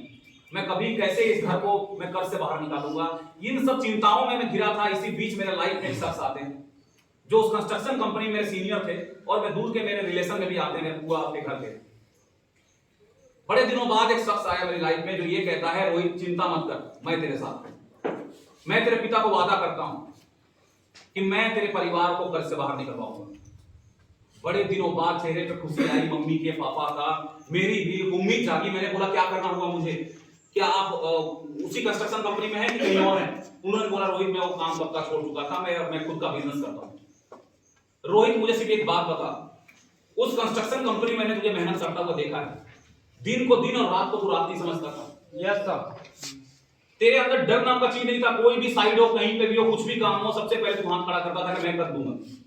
मैं तुझसे बस एक चीज पूछता हूं, जितना मेहनत तू उस कंस्ट्रक्शन कंपनी में करता था, क्या तू उसका आधा भी मेहनत करने को तैयार है? Yes sir. और यदि तैयार है तो मैं तुझे आज एक कंपनी के बारे में बताता हूं, और मैं तेरे पिता को वादा करता हूं कि 1 साल के लिए रोहित को भूल जाइए, मैं इसको लेकर जाता हूं अपने साथ।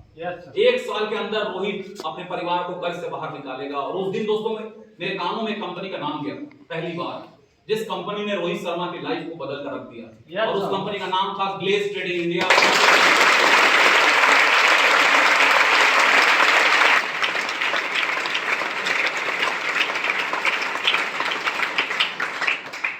यहाँ हीरो की एंट्री होती है कहाँ? 2-3 पैंट शर्ट, एक टॉवेल और ढेर सारी दवाइयां। खाली पेट ये खाना है, दिन में ये खाना है, रात में ये खा के सोना है। भगवान आपको हमेशा स्वस्थ रखे, लेकिन मैं जब आया था ग्लेज में, मैं पूरी तरह स्वस्थ नहीं था। बहुत सारी दवाएं ऐसी थी जो मुझे खाना पड़ता था। मुझे आज भी वो पहला दिन याद है जब इस बिजनेस में जो मैं आया, तो पहला दिन अपलाइन ने मुझे बस एक चीज समझाया। वो ये बोला था कि रोहित तुझे एक चीज पे कंट्रोल करना है, और वो कंट्रोल ये करना है कि तू देख वहां लोग बात कैसे करते हैं। मेरी भाषा बहुत खराब है, मैं आपको सच कह रहा हूं। आज अगर मैं मेरे पापा से आप मिलो, आप मेरे पापा से पूछो कि आपको क्या अच्छा लगता है, रोहित आज करोड़पति बना, ग्लेज से इतना कमाया, बंगले बनाया, आपको क्या अच्छा लगता है? मेरे पिता पता है क्या बोलेंगे कि ग्लेज का मैं धन्यवाद देता हूं कि ग्लेज ने रोहित को इंसान बनाया। मेरे को सच में बात करना नहीं आता था। अगर मैं बात करता था तो मेरे मुंह से जहर निकलता था कोबरा वाला। मेरे अपलाइन ने बस एक चीज समझाया था, रोहित तुझे देखना है वहां लोग बात कैसे करते हैं, तुझे अपनी भाषा को ठीक करना पड़ेगा। यहाँ लोग रिस्पेक्ट देते हैं एक दूसरे को। मेरा आज भी वो पहला दिन याद है इस बिजनेस में, जब मैं आया था जो बिजनेस प्लान देखने के लिए। सब अंडर शूटिंग कपड़ा पहने हैं, जेब में कलम रखे हैं, और जो जानता नहीं पहचानता नहीं वो भी आ रहा है हाथ मिलाने, हेलो सर कैसे हैं आप? मेरा हाथ ऐसा काम रहा। क्यों? क्योंकि मैं ये सब का आदमी नहीं हूँ। पहली बार इतना इज्जत मिल रहा मेरे को। मैं तो एक से लेटेस्ट गाली सुनने वाला आदमी नहीं। 2-4-10 गाली सुनो, 2-4-10 गाली बको। अभी मेरी लाइफ एकदम यू टर्न ले रही है। मैंने अपने अपलाइन को बोला, मैं बोला सर आपको पक्का पता है ये मेरे टाइप का काम है? क्योंकि यहाँ सबके सब पढ़ाकू दिख रहे हैं मेरे को, वो कलम खोसने वाले। मेरे अपलाइन ने बोला रोहित अब तू 1 साल के लिए मेरा है, तू बस वो कर जो मैं कहता हूँ। और एक बात हमेशा याद रखना, उस कंस्ट्रक्शन कंपनी में सुपरवाइजर से साइड इंचार्ज बनने के लिए क्या करना पड़ेगा तुझे बताने वाला कोई नहीं था। लेकिन फिर भी तू बन गया कि शायद ये कर लूंगा, वो कर लूंगा, ये कर लूंगा तो मैं मेरा प्रमोशन होगा। लेकिन मैं तुझे जिस काम में लाया हूँ, इस बिजनेस में, तुझे सुबह शाम ट्रेनिंग दिया जाएगा, तुझे सुबह शाम सिखाया जाएगा क्या करना है क्या नहीं करना है। अब मुझे एक बात बता कि तू क्या इतना बेवकूफ है कि तुझे कोई काम सिखाया जाए तो भी तू नहीं कर पाए? मैंने बोला क्या सच में मुझे काम सिखाया जाएगा, करना कैसे? उन्होंने बोला बिल्कुल सिखाया जाएगा, अभी तू अंदर जा, बिजनेस के बारे में जो बताया जाएगा अच्छे से सुनना समझना, जो ना समझना आया कोई दिक्कत नहीं है, मैं खड़ा हूं, मैं एक एक चीज तुझे बताऊंगा। मैं गया उस क्लास के अंदर, उस क्लास का नाम था बीईसी, बिजनेस एजुकेशन क्लास। उस क्लास में जाने के बाद मैं देखता हूँ थोड़ी देर बाद एक सर आते हैं, टाई वाई लगाकर बिल्कुल बढ़िया के, और अपने बारे में बताते हैं। उसके बाद कंपनी के बारे में बताना स्टार्ट करते हैं, कंपनी का नाम क्या है, कंपनी किस प्रकार कंपनी स्टार्ट हुई, कंपनी किस प्रकार उन 9 सालों में कहां फैली थी। आज कंपनी का 20 साल हो गया, लेकिन मैं जब आया था तो कंपनी का 9 साल हुआ था। उन 9 सालों का जर्नी बताया गया, कैसे 9 साल में कंपनी किस प्रकार कितने राज्यों में काम कर रही है, कैसे हजारों नहीं लाखों लोग कंपनी के साथ जुड़कर काम कर रहे हैं, linear income, leverage income, time multiply, बहुत सारी बातें बताई गई। लेकिन कुछ बातों को मैं समझ पाया और बहुत सारी बातें ऊपर से पार हो गई कि ये बातें क्यों बताई जाती। क्या पहला दिन आप सब समझ गए थे? आप ही करना, मैं भी था, मुझे भी समझ में नहीं आया। तो 3-4 लोग आए अपने बारे में बताने के लिए। एक ईडी लेवल का लीडर था, एक एसडी लेवल का, एक आरडी लेवल का। ईडी अपने बारे में बताता है, नमस्कार दोस्तों, मैं इस बिजनेस में ईडी लेवल पे काम करता हूं और पिछले महीने का इंसेंटिव इस बिजनेस से मेरा 12,000। सब लोग ताली बजाने लगे। मुझे नहीं पता था कि यहाँ हर बात पे ताली बजाया जाता है।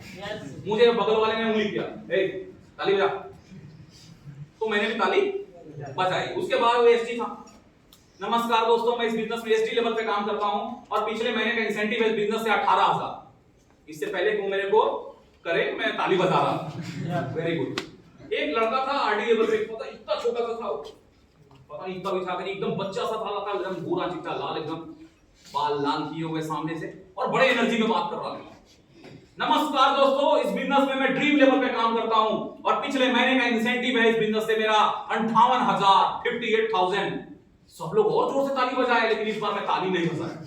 मैं बोला क्या बोरियां भर भर के झूठ बोल रहे हैं लोग, यार ये झूठ बोलने का फैक्ट्री चल रहा है। ये छोटा सा बच्चा जो कहता है मैं 2 साल पहले इस बिजनेस में आया था और पिछले महीने का इंसेंटिव मेरा 58,000। मैं समझ गया यहाँ झूठ बोलने की मशीन चल रही है। मेरे को अब क्लास में मन नहीं लगा कि ये कब ये नाटक बंद हो के मैं बाहर जाऊं। वो सर फिर से आए टाई वाले, वो फिर से बताना स्टार्ट किया। मैं उनकी कोई बात नहीं सुन रहा हूं, उनकी बात सुनने के अलावा मैं सब काम कर रहा हूं। जैसे मैं दीवार देख रहा हूं, कौन सा पेंट, पंखा कौन सा धीरे चल रहा है, कौन सा तेज चल रहा है, सब कुछ कर रहा हूं, बस उनकी बात नहीं सुन रहा हूं। क्लास खत्म हुई, मैं बाहर गया, मेरे अपलाइन वही खड़े थे। अपलाइन बॉय रोहित, कुछ समझ में आया हमारा बिजनेस? मैं बोला वही मिला था क्या मामू बनाने के लिए? अच्छा मजाक उड़ाया आपने गरीब का, मुझे भी सपना दिखा दिया, मम्मी पापा को सपना दिखा दिए। मेरे अपलाइन बोले हुआ क्या, आराम से क्या हुआ क्या? मैं बोला यहाँ झूठ बोलने की मशीन चल रही है, खचाखच झूठ निकल रहा है मुंह से। तो मेरे अपलाइन ने बोला क्या हुआ, तू बैठ जा पहले, बैठ जा। मैं बैठ गया। मैंने बोला एक छोटा सा बच्चा आया था, वो कहता है 2 साल पहले मैं बिजनेस में आया हूं और 58,000 पिछले महीने के इंसेंटिव। मेरे अपलाइन ने कहा अच्छा ये बात है, अच्छा वो कैसा दिखते थे? मैंने बताया गोरा गोरे थे, छोटे छोटे, क्लीन से। उन्होंने बोला ठीक है तू बैठ यहीं पे, 2 मिनट में आता हूं, मैं 2 मिनट में आता हूं, तू यहीं बैठना। वो गए बाहर, 2 मिनट भी नहीं लगा उनको, वो 1 मिनट में वापस आए, लेकिन इस बार अकेले नहीं वापस आए, उनके साथ एक शख्स और था। और वो कौन था? मैंने उसको देखा ना दोस्त, देखने के बाद मन में इतना गुस्सा आया कि आज इसका बैंड बजा दूंगा। अगर मेरे को समझाने आया, ये मन में मेरा चल रहा, अगर ये मुझे समझाने आया ना, इसका बैंड बजा दूंगा। मैंने मन में ही पूरा प्लानिंग कर लिया कि इसकी बात में नहीं आना है। ये बोलेगा उत्तर तो मैं बोलूंगा दक्षिण, ये बोलेगा पूर्व मैं बोलूंगा पश्चिम, ये बोलेगा आसमान मैं बोलूंगा धरती नहीं पाताल। अब बोल, लेकिन मेरे को उसको बात में नहीं आना। आया वो, आने के बाद हाथ बढ़ाता है, कैसे हैं आप? मैंने जेब से हाथ निकाला ही नहीं। मैं बोला मैं बहुत बुरा हूं, मेरे भाई से पूछो। बड़े गुस्से में दिख रहे हैं आप। मैं बोला ये भी बचपन से है, मेरे भाई से पूछो। वो क्या किया, चुपचाप अपना चेयर लेके बैठ गया मेरे पास। बताना स्टार्ट किया कि इस बिजनेस में आने से पहले मैं एक स्टूडेंट था। मैंने बोला मुझे कोई इंटरेस्ट नहीं है, आप क्या थे? आप स्टूडेंट थे, क्या थे, मुझे नहीं सुना। उसके बाद वो चुप नहीं हुआ, वो बोलता रहा 10-15 मिनट तक कि कैसे फैमिली से बिलोंग करते हैं, कैसे बिजनेस में आए, कैसे यहां तक पहुंचे। मुझे कोई फर्क नहीं पड़ा। वो समझ गया देखो अपलाइन के पास तो हर तरह का हथियार होता है, यस और नो? समझ गया किस पे ब्रह्मास्त्र चलाना है। वो बोले रोहित जी एक काम कीजिए, आप किसी पे यकीन मत कीजिए, आप अपने भाई पे यकीन मत कीजिए, मुझ पे यकीन मत कीजिए, मान लीजिए कि मैं सब बात झूठ बोल रहा हूं। मैंने बोला ये बात सच बोल रहे हो। ये जो बात आपने बोला ये सच है, ये आप सब झूठ बोल रहे हो। यस। वो बोले कि तुम किसी पे आप यकीन मत करो, आप अपनी आंखों पे यकीन करते हो। मैंने बोला हाँ क्यों नहीं करूंगा, मेरी आंखें। उन्होंने बोला तुम अपना फोन निकालो, अब हर चीज खुद से चेक करो, जो बातें पिछले 1.5 घंटे से तुम देखते आ रहे हो। क्या कंपनी सही में 2003 में स्टार्ट हुई थी कि नहीं हुई थी, कंपनी प्राइवेट लिमिटेड है कि नहीं, कंपनी के जो चीजें बताई गई थी, कंपनी में लोग क्या पैसा कमाते हैं, कितने सारे बहुत सारे प्रोग्राम्स, हर चीजें तुम्हें ऑनलाइन दिख जाएगा वेबसाइट पे। दोस्त पहले मेरे पास एक सवाल था कि ये झूठ बोल रहा है 58,000, लेकिन जब मैंने कंपनी की वेबसाइट से लेकर हर चीजों को मैंने देखा कि ये बिल्कुल सच है, कंपनी 2003 में 9 साल पहले स्टार्ट हुई थी, कंपनी के ब्रांचेस शो हो रहा है, कंपनी की कितनी ब्रांचेस है, कितनी तरह के अचीवमेंट डे से लेकर एनुअल फंक्शन, लोग स्टेज पे लाखों का चेक मिल रहा है। पहले मेरे पास एक सवाल था, लेकिन अब मेरे पास कई सवाल आ गए। मैंने उनको जो बैठे थे मैंने बोला आप जा सकते हैं, मुझे अपने भाई से बात करना है। वो चला गया। मैं अपने भाई को बोला सर ये कैसे हो सकता है, मेरे को 3.5 साल लगा था आपके सामने सुपरवाइजर से इंचार्ज बनने में, 4,000 से 18,000 पहुंचने में मेरे को 3.5 साल लगा। कैसे हो सकता है कि हाँ इतने कम छोटे उम्र के लोग इतना पैसा कमा रहे हैं। अपलाइन ने बोला कि मैं हूं ना, मैं बताऊंगा, यही तो नया चीज है, तो चिंता मत कर, एक चीज तुझे समझाऊंगा, एक चीजों को तुझे जानकारी दूंगा, और तू एक दिन के लिए नहीं आया है, मैंने 1 साल का टाइम मांगा है तेरे माँ बाप से। रूम पे चल, खाना वाना खा, तेरा दवा का टाइम हो गया, मेडिसिन ले, शाम में फिर से तेरे को क्लास में लेके चलूंगा। शाम में फिर से क्लास में गया, psychology of the guest and future of direct selling. उस क्लास में गया, उस क्लास को अटेंड किया। अटेंड करने के बाद कुछ मोटी 2-4 चीजें वहां पे भी समझ में आई, सब कुछ नहीं समझ पाया। अगले दिन अपना फिर से क्लास में ले गए, SBB सक्सेस बिल्डिंग प्रोग्राम। वहां पे कुछ बातें मोटी चीजों को समझ में आया। अपलाइन मेरे साथ थे, उन्होंने मुझे एक डायरी दिलाया। अपलाइन ने बोला रोहित तुझे बस एक काम देता हूं, दूसरा कोई काम नहीं है तेरे पास, एक काम है, ये रही डायरी, ये रहा पेन, कल तुझे ट्रेनिंग सेंटर पे जाना है। अभी तक तू सिर्फ उनको देख रहा है जो नए लोग बिजनेस में आए हैं, वहां पे हमारा ट्रेनिंग सेंटर चलता है, वहां तुझे जाना है। एक ही काम करना है, वो है अच्छे से ट्रेनिंग अटेंड करना, हर चीजों को पॉइंट्स बनाना, लिखना, समझने की कोशिश करना कि ये बात क्यों बताया जा रहा है, रिलेट करना कि कैसे वो चीजें, वो बातें हमारी समाज से जुड़ी हुई है और सच है, कैसे काम करता है, चीजों को समझने का प्रयास करना। कुछ सवालें आएंगी, एक पन्ने में हर सवाल को लिखना। जब तेरी पूरी ट्रेनिंग कंप्लीट हो जाएगी तो मैं और तुम बैठेंगे और तेरे एक सवाल का मैं जवाब दूंगा। दोस्तों अगले दिन पहुंचा मैं ट्रेनिंग सेंटर, मैंने देखा कि यहाँ तो 500-700 लोग बैठे हैं। मैं एकदम आश्चर्यचकित, कितने सारे लोग हैं यहाँ। मैं देखता हूँ कुछ लोग ऐसे लाइन लगे हुए हैं खड़े होकर, और उनका जो नंबर आ रहा है तो वो अपने बारे में बता रहे हैं, इंट्रोडक्शन दे रहे हैं। आप जानते हैं इंट्रोडक्शन? इसमें लोग अपना नाम पहचान बताते हैं। कुछ लड़के आ रहे हैं जो कहते हैं कि मैं आपके सामने शायरी सुनाना चाहता हूँ। मैंने ये गंदा शायरी, वहां शायरी सुनाया जा रहा है। मैं भी खड़ा हो गया, लाइन लग गया। मेरे अपलाइन पीछे खड़े थे, वो मुझे देख रहे थे कि ये भी लाइन में लग गया, एकदम उस तरफ पकड़ लिया। पता है क्यों? क्योंकि उन्होंने एक ही बात बताया था, तू अपनी बातचीत करने के तरीका को सुधार। वो इसलिए परेशान थे कि अभी जाके क्या बोलेगा। धीरे धीरे नंबर आते आते मेरा नंबर आया, और मैं भी अपनी टूटी अपना लोफर वाला भाषा में मैंने बताया। मैंने अपना नाम बताया, मैंने बोला इधर मैं फोन लेके आया, पीछे मेरा भाई खड़ा है। मेरे अपना ही ऐसे पकड़ के आया कि बाहर बैठ जा। मैंने बोला मैं आपके बीच शायरी सुनाना चाहता हूँ। शायरी सुनाए, 1-2 चुटकुला सुनाया, लोग हंसने लगे, मेरे को मजा आया। मैं एक ऐसी लाइफ से आया था जहां मैं एक से एक लेटेस्ट गाली सुनता था, और आज मैं ताली सुन रहा हूँ, लोग को हंसी देख रहा हूँ। मैंने अपलाइन ने मुझे एक काम दिया था, ट्रेनिंग लेना। मैंने अपने आप को एक और काम दिया कि कल कौन सी शायरी सुनानी है, उसकी तैयारी आज करना है। अब मुझे धीरे धीरे इस काम में मजा आने लगा। ट्रेनिंग सेंटर पे पहले पहुंचता मैं, सिर्फ इसलिए पहले पहुंचता कि लीडर लोग के आने से पहले मैं पहुंच जाऊं, ताकि 2-4-10 लोग जो भी बैठे होंगे उनको मैं ट्रेनिंग दूंगा, उनको मैं अपनी कहानी सुनाऊंगा। मेरे को मजा आने लगा, दिन बीतता गया, हर ट्रेनिंग अटेंड करता। एक दिन मेरे अपलाइन मुझे बोले रोहित बैठ, मुझे तेरे से कुछ बात करनी है।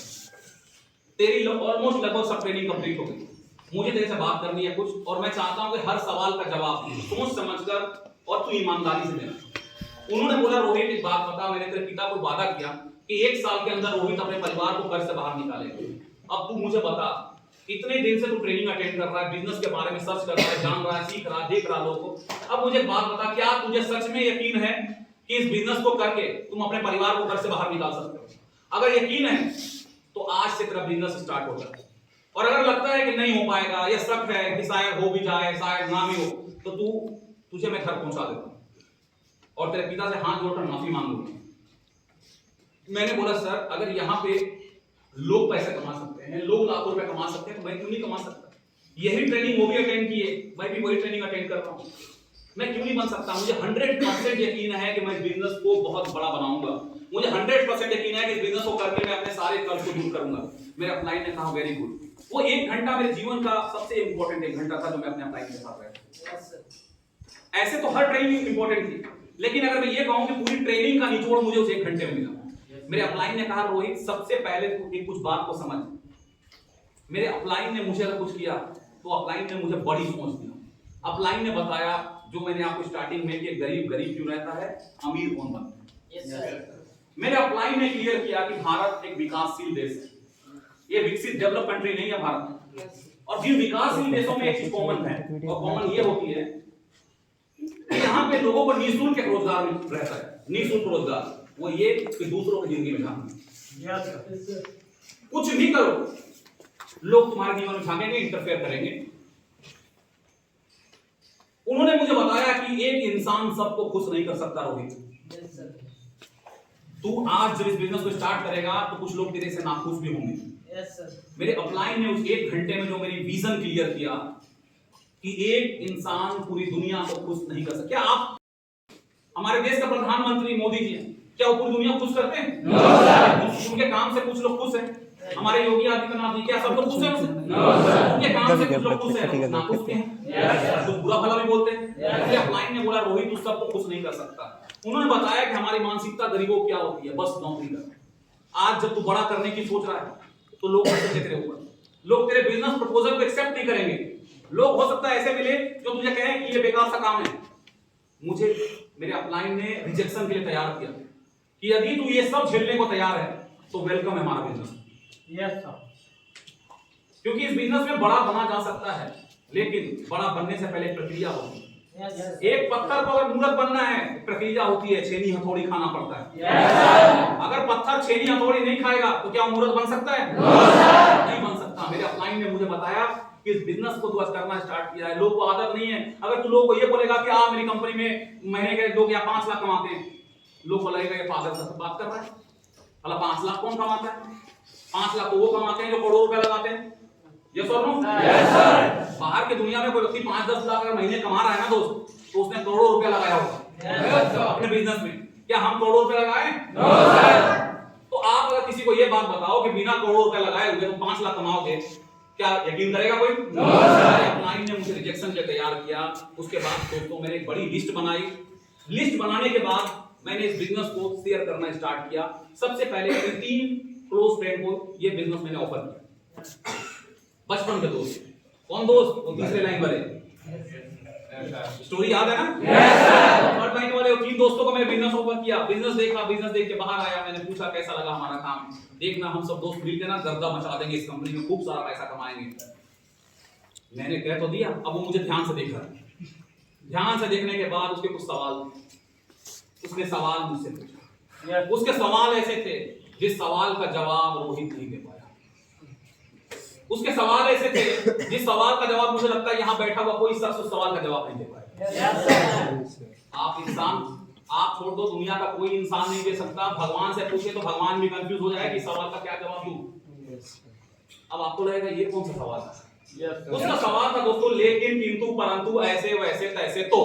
मैं तेरे साथ जुड़ गया बिजनेस में, मेरे साथ लोग नहीं जुड़ा तो मेरी टीम नहीं बनी, मैं प्रमोशन नहीं ले पाया, मैं लेवरेज इनकम तक नहीं पहुंच पाया, तू खुद नहीं बन पाया, कंपनी भाग गई, तो उसका क्या जवाब हो सकता है? आप यहाँ छत पे बैठे हो, आप बोलोगे मैं छत पे नहीं जाऊंगा सर, ये छत गिर गया, तो क्या जवाब हो सकता है? कुछ नहीं। अगर ऐसे इंसान के पास अगर भगवान भी प्रकट हो जाए, जो कि होंगे नहीं, कलयुग चल रहा है, वो भी कलयुग के प्रथम चरण में अभी स्टार्ट हुआ है। लेकिन मान ले कि ऐसे महापुरुष को भगवान ने दर्शन दे दिया। अब वो कहे, हे ईश्वर तूने कितनी सुंदर धरती बनाई, लेकिन ये धरती एक दिन प्रलय हो गया तो, भूकंप आ गया तो, क्या जवाब है इसका? भगवान बोलेंगे अरे तू कौन सा 1000 2000 5000 साल जीने के लिए आया धरती पे कि एक दिन प्रलय हो गया तो? कर्म कर, फल की प्राप्ति ले, जिंदगी के मजे ले और जा। तो का क्या जवाब हो सकता है? आपके पास जवाब है? अगर तो से इतना डर लगता है तो फिर तो रोड पे निकलना बंद कर दो। फिर कहीं रोड पे चल रहे होगे और पीछे से कोई गाड़ी उड़ा दिया तो आप बोलोगे नहीं सर मेरे को गाड़ी नहीं उड़ा सकता, मैं एकदम रोड के किनारे किनारे चलूंगा। भाई आप कितने भी किनारे चल दो, पीछे वाले गाड़ी का ब्रेक फेल हो गया तो आप देखना कि रोड कई बार ना रोड यहाँ रहता है और गाड़ी वो खेत में गिरी होती है। तो बंदे को तो वहां भी जाकर उड़ा सकता है। खेत में उधर नहीं जाऊंगा, वो गाड़ी वहां से आपको उड़ा दिया तो इतना डर लगता है तो घर में वो लाइसेंसी बॉम्ब रखते हैं ना हम लोग, लाइसेंसी बॉम्ब हो, गैस सिलेंडर, वो जब फटता है ना तो पूरा घर उड़ाता है। फिर तो हमें ये भी सोचना चाहिए कि गैस में नहीं रखूंगा, गैस पे खाना नहीं बनाऊंगा, कहीं गैस फट गया तो का क्या जवाब हो सकता है? तो से इतना डर लगे तो तबीयत खराब हो तो डॉक्टर के पास जाना बंद कर दो। कहीं डॉक्टर के पास जाओगे, डॉक्टर इंजेक्शन लगाएगा और वो सुई अंदर ही रह गई तो क्या जवाब हो सकता है? मैंने उसे बहुत समझाने की कोशिश की, मैंने बोला बी प्रैक्टिकल, कैसे नॉनसेंस पागल की तरह बात कर रहा है। 9 साल हो गई कंपनी की, मैं जब आया था तो 9 साल हो गया था। मैंने बोला 9 साल हो गया कंपनी का, तुझे क्या लगता है कंपनी आज का दिन का इंतजार कर रहा था क्या कि आज सीडी लेवल पे एक लड़का होगा रोहित शर्मा, उसका एक दोस्त आएगा और वो बिजनेस देखेगा, जैसे ही बिजनेस देखेगा कंपनी भाग गई। मतलब वो कंपनी बैठी थी तेरे इंतजार में क्या? मैंने बहुत समझाने की कोशिश किया, उसका तो खत्म ही नहीं हो रहा है। मेरा ऐसा मानना है कि सीडी एक ऐसा लेवल होता है जिस लेवल पे इंसान सबसे ज्यादा मोटिवेट है। एक आरडी डायमंड और ग्लोबल डायमंड से भी मोटिवेट ज्यादा कौन रहता है? सीडी। और मैं उस पर सीडी लेवल पे था। जोश जोश में मैं थोड़ा होश खो बैठा। मैंने बोल दिया है अपना ये मच बंद कर, हाँ या ना, तुझे हमारे साथ ज्वाइन करना है, हमारे बिजनेस में काम करना है तो वेलकम है तेरा, और अगर नहीं करना है तो तुम जा सकते हो, पतली गली पकड़ लो। बड़ी गाड़ी लूंगा मैं एक दिन, बड़ा घर बनाऊंगा, बड़ा पैसा कमाऊंगा और टकराऊंगा तेरे से किसी न किसी चौक के चौराहे। यार भी अमिताभ बच्चन टाइप का डायलॉग दे दिया। लेकिन मैंने ये मुझे नहीं बोलना चाहिए था, लेकिन मेरे मुंह से निकल गया। उसने भी मेरे को बोला क्या, हाँ चल ठीक है, देखते हैं, तू कुछ नहीं करने वाला, कुछ नहीं होने वाला तेरे से, तो वही लौट के आएगा। चला गया मैं अपने रूम पे गया, मेरे अपलाइन आए सामने। अपलाइन बोलते रोहित बाबू क्या हाल है, तुम्हारे दोस्त कैसे हैं, बिजनेस देखने आ जाएंगे। मैं बोला कौन दोस्त? अच्छा वो तो गए, घर गया। मेरे अपलाइन ने बोला ठीक से बता क्या क्या हुआ। मैंने पूरी कहानी बताई। मेरे अपलाइन ने बोला अच्छा वो ऐसा सवाल पूछ रहा था, तूने क्या जवाब दिया? मैंने बोला सर मैंने समझाने की कोशिश की, वो नहीं माना, तो उसके बाद मैंने कह दिया करना है तो वेलकम है, नहीं करना है तो पतली गली पकड़ ले, मिलूंगा तेरे से एक दिन, लंबी गाड़ी खरीदूंगा, बड़ा घर बनाऊंगा। मेरे अपलाइन ने कहा वेरी गुड, ये ट्रेनिंग कहां मिला तेरे? मैं समझ गया कि मैं गलती कर दिया हूं। मैं बोला सर जी गलती हो गया, मुंह से निकल गया, अभी क्या करूं, बच्चे का जान लोगे क्या? उन्होंने बोला तू अपना लिस्ट निकाल, और लिस्ट लेके अपने जेब में डाल दिए। बोले तू समझने की कोशिश कर, मेरे टीम में बहुत सारे लोग हैं, मेरे अपलाइन स्टार आईडी हैं। उन्होंने बोला कि मेरे टीम में ना 200 लोग हैं, मैं 200 लोगों से रोज नहीं मिलता, लेकिन तेरे से रोज मिलता हूं, क्योंकि मैंने उनके माँ बाप को कोई वादा नहीं किया, लेकिन तेरे माँ बाप को वादा किया है कि 1 साल के अंदर वही परिवार को घर से बाहर निकाले। तू ऐसे गलती नहीं कर सकता। उन्होंने मुझे समझाया कि रोहित मुझे बात बता, तेरे पास कोई और विकल्प है क्या बाहर की दुनिया में? अगर तू यहाँ ऐसे लापरवाही करेगा तो तेरे पास और कोई विकल्प नहीं है, पूरा जीवन तू कर्ज में डूबा रहेगा। मैंने बोला गलती हो गई, आगे से एकदम ध्यान रखूंगा, लिस्ट वापस कर दीजिए। अपलाइन ने लिस्ट दिया, मैं फिर से अप्रोच बिजनेस शेयर करना स्टार्ट किया। लोग आते रहे जाते रहे। अपलाइन की रिजेक्शन याद करता कि अपलाइन ने बताया था, वो ताश का पत्ता एग्जांपल दिए थे, प्लेइंग कार्ड का। फिर रोहित एक ताश में 52 पत्ते होते हैं और उसमें 4 बादशाह भी होते हैं। कोई जरूरी नहीं है कि पहला पत्ता बादशाह हो। पहला पत्ता बादशाह नहीं है, इसका मतलब आगे बादशाह नहीं है, कोई जरूरी नहीं है, पत्ता फेंकते रहो। मैं बस पत्ता फेंक रहा था, कोई बात नहीं। मैं बस वो ट्रेनिंग याद कर रहा था जो ट्रेनिंग मुझे बताया गया था कि बिजनेस ड्रीमर्स का है, ये बिजनेस सपने देखने वालों का बिजनेस है। अगर आपके पास बड़े सपने नहीं है तो ये बिजनेस आपके लिए नहीं है। अगर आप महीने के 10,000 कमाने के लिए बिजनेस में आए हो, आप गलत जगह है। यार 10,000 5,000 आज के डेट में कोई भी कमा लेता है। मेरे अपलाइन ने मुझे जो ट्रेनिंग दिया था, जो मुझे सिस्टम ने सिखाया था, मैं बस हमेशा उस बात को याद रखता। लोग ऐसे भी मिले जो ना सिर्फ मेरे बिजनेस को एक्सेप्ट नहीं किया, बल्कि घर जाकर मेरे मम्मी पापा क्या बोलते हैं कि अंकल रोहित फंस गया है। उसका लोगों ने माइंड वॉश कर दिया। आज भी टाइम है, उसको बुला लीजिए घर, वहां कुछ नहीं होने वाला, उस समय बर्बाद करेगा अपना। एक दिन मेरे पापा कॉल करते हैं मुझे, कॉल करने के बाद आज उनकी बात थोड़ा अलग था। कॉल करके मुझे बोलते हैं रोहित सब ठीक है बेटा। ये थोड़ा लाइन मुझे सब ठीक है, मैं बोला क्या आज ऐसा क्यों बोल रहा है? तो उन्होंने बोला तेरा दोस्त आया था, मैं समझ गया कि हमला हो गया है। मैं अपनी ट्रेनिंग याद किया, ट्रेनिंग में क्या सिखाया था। हाँ याद आ गया। मैंने पापा को बोला पापा एक बात बताओ, आपका बेटा कौन, मैं या वो? पापा ने बोला तू। मैं बोला पापा एक काम करते हैं, आपको लगता है मैं खराब काम कर रहा हूं, अच्छा नहीं है, तो आप मुझे बात बताओ, मैं इतने सारे स्टेट में भटकता था, अलग अलग स्टेट में, लुधियाना, पंजाब, गुजरात, किन राज्यों में काम करता था। कभी आपने वहां झांका था मैं क्या करता हूं? आपको क्या लगता है कि आज के डेट में टेक्नोलॉजी का जमाना है? यस और नो? Yes sir. मैंने पापा को बोला कि आपको क्या लगता है आज के मॉडर्न युग में, टेक्नोलॉजी वाले जमाना में कोई किसी को बेवकूफ बना सकता है? No sir. कोई किसी को गुमराह करके, माइंड वॉश करके कोई किसी को कितना दिन रखेगा? 1 दिन, 2 दिन, 4 दिन, 5 दिन, 10 दिन? Yes sir. एक ना एक दिन सच्चाई सामने आएगा कि नहीं आएगा? Yes sir. मैंने पापा को फुल कॉन्फिडेंस के साथ बताया कि पापा मुझे बात बताओ, आपको क्या लगता है मैं इतना बेवकूफ हूं कि मेरे को कोई कुछ भी बता देगा और मैं उनकी बात में आ जाऊंगा? मैंने हर चीज को स्टडी किया है। मैंने उनको बोला पापा फिर भी अगर आपको ये काम नहीं पसंद, मैं इस काम को छोड़ देता हूं, मैं घर आता हूं, लेकिन पूरी जीवन मैं आपको दोष दूंगा कि हमारा परिवार घर से बाहर निकल सकता था। क्यों निकल सकता था? क्योंकि उस कंपनी में ग्लेज में मैं कामयाब बनूं या ना बनूं, लेकिन ग्लेज में एक चीज थी, वो थी उम्मीद। एक दिन मैं कामयाब बन सकता हूं, एक दिन अमीर बन सकता हूं। आपने मेरा वो उम्मीद भी छीन लिया मेरे से। या तो मुझे ग्लेज में काम करने दीजिए, यदि मैं अगर भगवान ना करे ऐसा हो कि मैं फेल हो गया, मैं 3-4 साल काम किया और मैं कुछ नहीं कर पाया ग्लेज में, तो कम से कम मैं आपको तो कभी दोस्त नहीं दूंगा, मैं अपने आप को दोस्त दूंगा। पापा ने कहा अरे रोहित तू तो एकदम सीरियस हो गया, मैं मजाक कर रहा हूं। मैंने बोला मैं भी तो मजाक ही कर रहा था, ये सब ट्रेनिंग है। यस और नो? Yes sir. ये देख रहा था ट्रेनिंग काम करता है कि नहीं करता। Yes sir. और मैंने देख लिया प्रॉपर। पापा सोचिए कितना खतरनाक ट्रेनिंग मिल रहा मुझे यहाँ। मेरे पापा हंसने लगे, पागल कहीं का, एकदम सीरियस हो गया था तू? मैं बोला नहीं सीरियस नहीं था, मैं मन ही मन में हंस रहा था। मैंने बोला पापा आप देखना वो दिन आएगा जब परिवार को घर से बाहर निकालूंगा, बस आप प्रार्थना करो भगवान से। मम्मी से, देखो माँ बाप आपको बहुत पैसे नहीं दे सकते कि जा बेटा ग्लेज में 5 साल 10 साल तो बैठा रहे, कुछ मत कर, अगले महीने के 10-10 हजार भेजूंगा। क्या ऐसा हो सकता है क्या?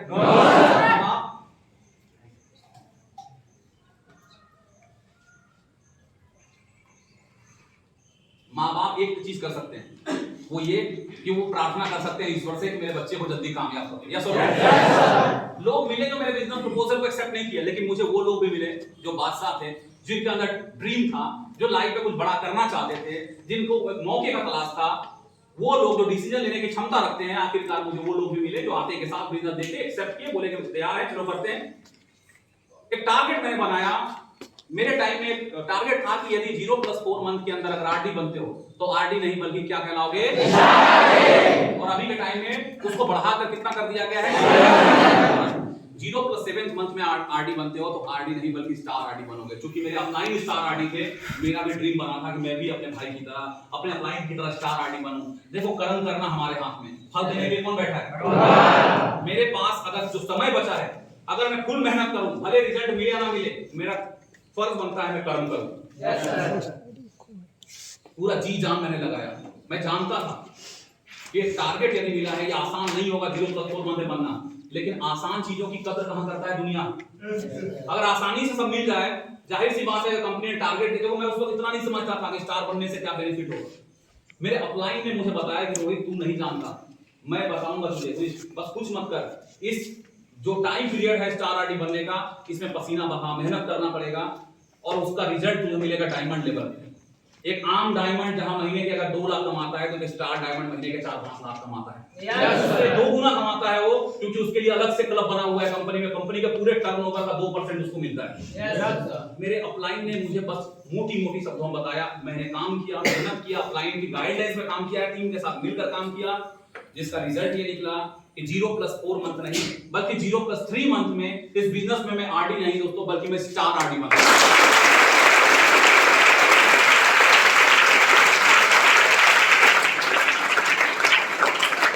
स्टार आरडी बनने के बाद मेरे अपलाइन ने बोला रोहित बता, या तो इसी लेवल पे तू रुका रहे या तो अगला लेवल तेरा इंतजार कर रहा है जहां पे तू महीने के 4-5 लाख कमाएगा।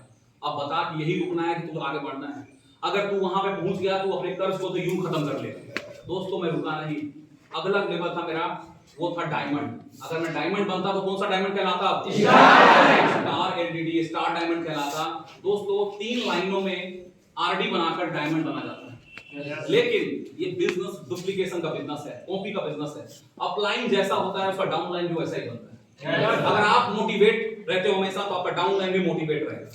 अगर आप इस बिजनेस में सुस्त बैठे रहते हो तो ऑटोमेटिक आपका टीम भी सुस्त टीम बनेगा। अगर आप टीम में एकदम वो दर्द भरी गाना सुनते हो एकदम बेवफा सनम वाला,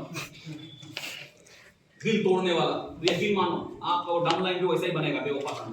क्योंकि मैं स्टार आरडी था मेरा डाउनलाइन भी वैसा ही बना। बोला कि सर मुझे रोहित मुझे आपकी तरह बनना है, स्टार आरडी बनना है। 3 लाइनों में आरडी बनाकर डायमंड बना जाता है। लेकिन दोस्तों 3 लाइनों में आरडी बनाकर नहीं। जैसे मैं स्टार आरडी था मैंने अपने तीनों अलग-अलग लाइनों में अपने जैसा स्टार आरडी बनाया और 3 लाइनों में स्टार आरडी बनाकर अगला जो लेवल था डायमंड नहीं दोस्तों बल्कि मैं स्टार डायमंड लेवल पे, और वो भी मात्र 0+7 मंथ 0+7 मंथ यानी 7 महीने के अंदर मैं कंपनी में डायमंड नहीं बल्कि मैं स्टार डायमंड डिस्ट्रीब्यूटर लेवल पे।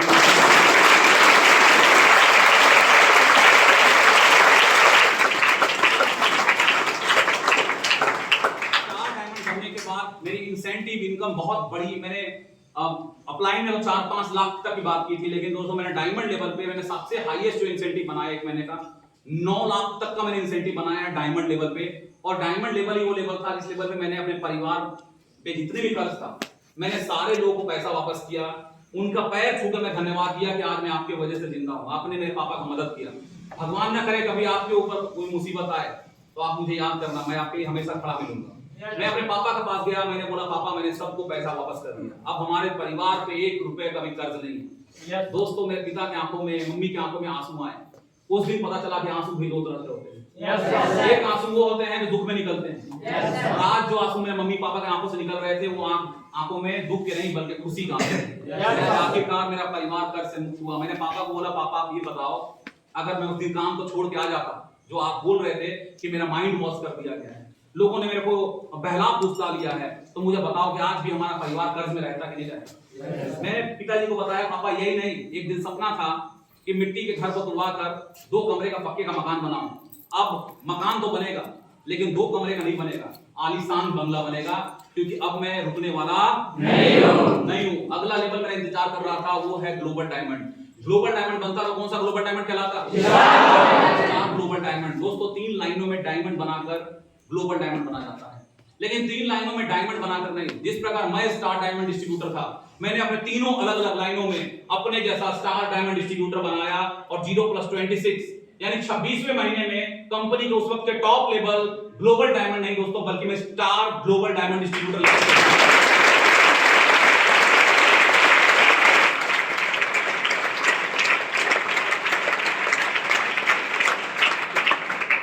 ग्लोबल डायमंड बना।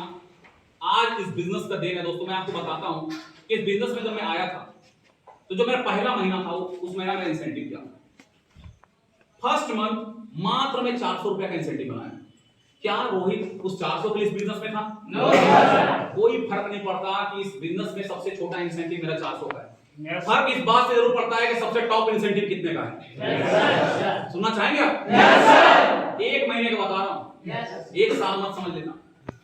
इस बिजनेस में जो सबसे टॉप इंसेंटिव है मेरा 1 महीने का स्टार ग्लोबल डायमंड लेवल पे, वो टॉप इंसेंटिव है 1 महीने का दोस्तों 24,59,000 कुछ रुपए का इंसेंटिव।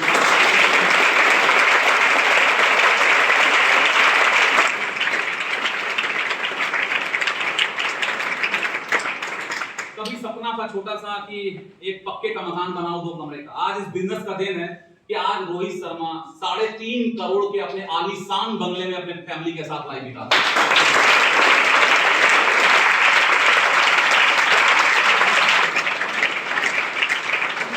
आज अगर इस बिजनेस की कुल इनकम बात करूं कि इन 11 साल में मैंने ग्लेज से कितना पैसा कमाया, क्या ये भी बता दूं? ये छोड़ देता हूं। पता चले आप लोग कमजोर दिल के अगर हो तो फिर आपको आप दिल रखते हो कि जिगर रखते हो? वो दिल वाले कोई नहीं हो ना। दिल वाले का दिल हमेशा टूटता रहता है। कभी कोई लड़की ने तोड़ दिया, कभी कोई पड़ोसी ने तोड़ दिया, कभी दोस्त ने तोड़ दिया, कभी माँ बाप ने, तब कुछ ना कुछ चलता ही रहता है। मेरे को ऐसा कैसे बोल दिया? और जिगर वाले को कोई फर्क पड़ता नहीं है। जिगर वाले लोग बेशरम होते हैं। 11 सालों में अगर मैं कुल इनकम की बात करूं, मैंने ग्लेज से कितना पैसा कमाया, तो वो दोस्तों 12.5 करोड़ से मैं ऊपर अभी तक पैसा कमा चुका हूं।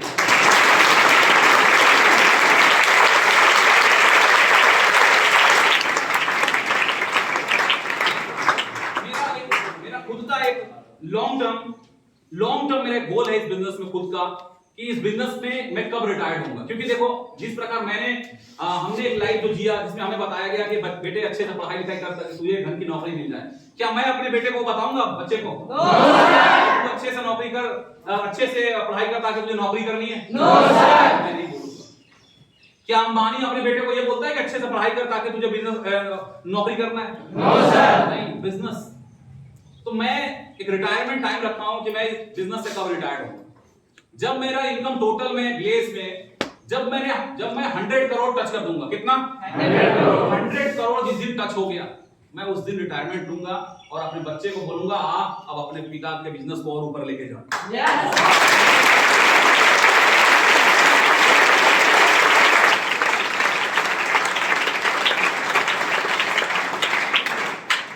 लॉन्ग टर्म गोल है जो मैं जानता हूं तुरंत नहीं होने वाला पूरा, लेकिन तुरंत मैं बूढ़ा भी तो कहां होने वाला। अभी मैं ग्लेज का, अगर हम ग्लेज को मां बोलते हैं, यस और नो? अभी तो मैं ग्लेज मां का एक 11 साल का छोटा सा बच्चा हूं मैं अभी। यस और नो? 11 साल के छोटे से बच्चे का बचपना ऐसा है, 3.5 करोड़ के बंगला, 12.5 करोड़ की इनकम। अगर 11 साल का बच्चे का बचपना ऐसा है तो जरा सोच कर देखिए, माशाअल्लाह जवानी कैसी आने वाली है।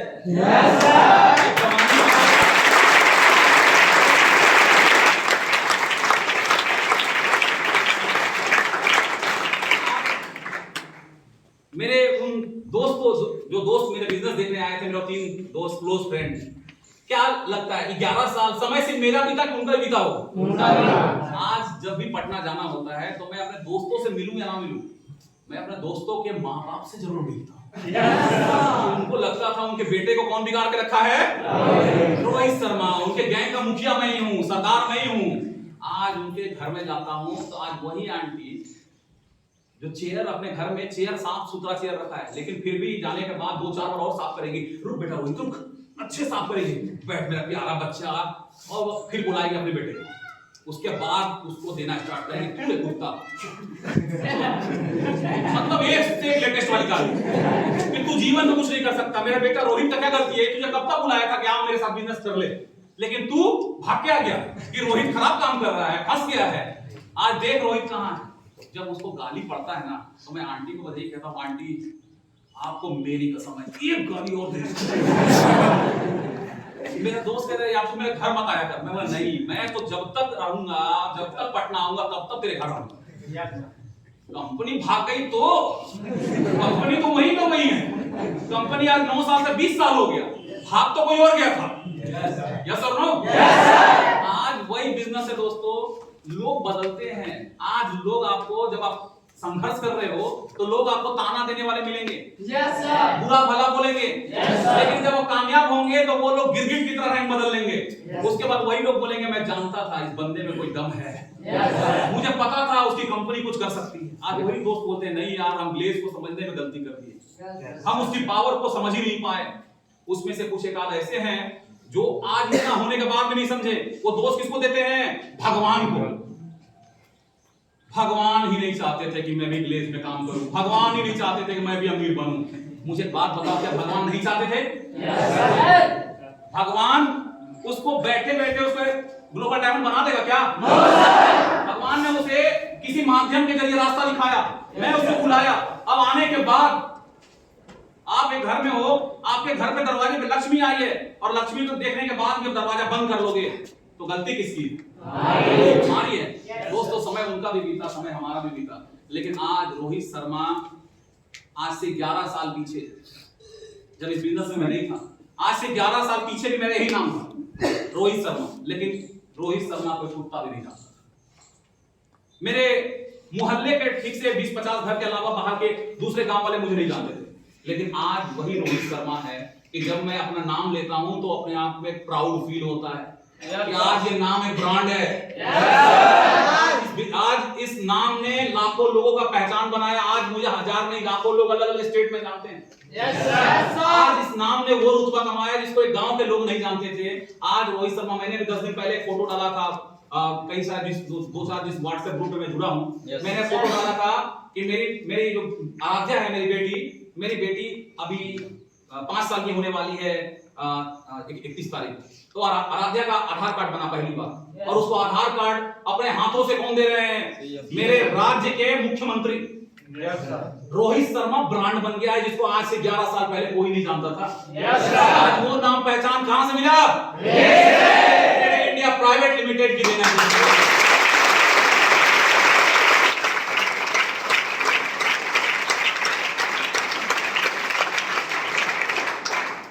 भाई साहब, वो कोई सांसद और एमएलए नहीं है। कौन है वो? चीफ मिनिस्टर है, और वो भी अपने घर पे। मैं लेट था, मैंने अपनी वाइफ को कॉल किया, मैं बोला तू चला जा, मैं पीछे जाता हूं, मैं बाद में पहुंचा वहां। ये पावर है ग्लेस की, जिसे आज लोग समझते नहीं है। हम और आप खुशनसीब है दोस्तों कि सही समय पे हमें सही ज्ञान मिल गया। सही समय पे सही ज्ञान मिल गया, हम सब खुशनसीब हैं। नहीं तो हजारों नहीं, कई सारे ऐसे लोग होते हैं बदकिस्मत लोग जिनके पास ग्लेस चल के आती है और उस ग्लेस को समझ नहीं पाते। मेरे दोस्त, आज इस बिजनेस का देन है। अब थोड़ा सा 1 मिनट अपनी हीरोइन के बारे में बताओ। इस बिजनेस का देन है, फाइनल शॉट में यही बताऊंगा। ग्लोबल डायमंड बनने के बाद मैंने शादी उसी से किया, साइंस वाली, सब याद है? शादी उसी के साथ किया। आज एक भरा पूरा, एक हेल्दी, एक ऐसा परिवार, एक संपूर्ण परिवार जो बना है। आज माँ बाप को देखिए, मेरे मम्मी, आप सोच के देखो उस पिता को जो कभी गेहूं पीसता था और आज एक बंगले में रहता है। क्या आप इसी कल्पना करते हो कि एक कैसा माहौल होगा मेरे घर में? पिता को कितना प्राउड होता होगा कि मेरी लाइफ क्या थी कुछ साल पहले और आज मुझे क्या मिला। सब किसका देन है? आप मेरे दोस्त, वही काम, वही चीज आज आपको मिला है, वही मौका आज आपको मिला है। कुछ ऐसा कर गुजरिए कि महज आपका ये कुछ साल का मेहनत, ये तय करना आपके हाथ में है कि आपको ग्लेस में 3 साल मेहनत करना है या बाहर की दुनिया में जीवन भर मेहनत करना है। आप 3 साल मेहनत कर लो मेरे दोस्त। बाहर की दुनिया में लोग मरते वक्त तक काम करना पड़ता है हमको। जम के मेहनत कीजिए, अप्लायंस की सपोर्ट लीजिए, और जो ऑफर्स चल रहा है आपके बीच में, बहुत सारे लोग ऐसे हैं जो पिछले महीना ऑफर्स में क्वालिफाई होकर स्टार बनने के लाइन में लग गए हैं, और आप में से बहुत सारे लोग इस महीना भी ऑफर क्वालिफाई करके स्टार वाली लाइन में लग रहे हो। मेरे दोस्त, एक प्रयास दिल से कोशिश करना स्टार बनने की। आपको नहीं पता, मैं आपको पता नहीं समझा भी पाऊंगा कि नहीं कि आप कितनी बड़ी चीज मिस कर रहे हो। मैं आपको मोटी भाषा बताऊं कि अगर मैंने 12.5 करोड़ से ऊपर जो पैसे कमाए हैं ना, समझना गणित, इन 12.5 करोड़ में लगभग 70% जो पैसा है ना, 70% पैसा वो कहां से आया पता है? स्टार से। अगर मैं स्टार नहीं होता तो नहीं आता। अब सोच कर देखो, 70%, 12.5 करोड़ का 70% जोड़ लेना बुरा भागा, सिर्फ इसलिए आया क्योंकि मैं स्टार हूं। एक बार मेहनत जरूर कीजिए। आप जिस किसी लेवल पे हैं, आप सीडी हैं, पीडी हैं, ईडी हैं, एसडी हैं, अपना खून पसीना लगा दीजिए कि मैं उस लेवल को प्राप्त कर लूंगा। एक मेहनत से आपकी जीवन बदल सकती है। मैं ईश्वर से प्रार्थना करता हूं कि जितनी बड़ी सफलता उसने मुझे ग्लेस में दी है, उससे बड़ी सफलता वो आपको दे, आपके सारे सपने ग्लेस में पूरे हों। जाते जाते एक कविता सुना कर, ये कविता सीडी लेवल से आज तक, ये कविता, जैसे मैं सीडी लेवल पे था, जब ट्रेनिंग सर नहीं आए हुए रहते थे तो मेरे सारे जो दोस्त लोग थे वो हमेशा कहते थे, रोहित सर वो कविता सुनाइए आप। सीडी लेवल से आज तक उस कविता को मैं कभी भी नहीं भूला, हमेशा उस कविता को मैं याद करता हूँ। जब याद करता हूं मेरे अंदर 440 का करंट आता है कि मुझे लाइफ में अभी और भी बड़ा हासिल करना है। उम्मीद करता हूं कि ये कविता आप सबको भी बड़ी हिम्मत देगी। ध्यान से एक-एक पंक्ति को आप सुनें।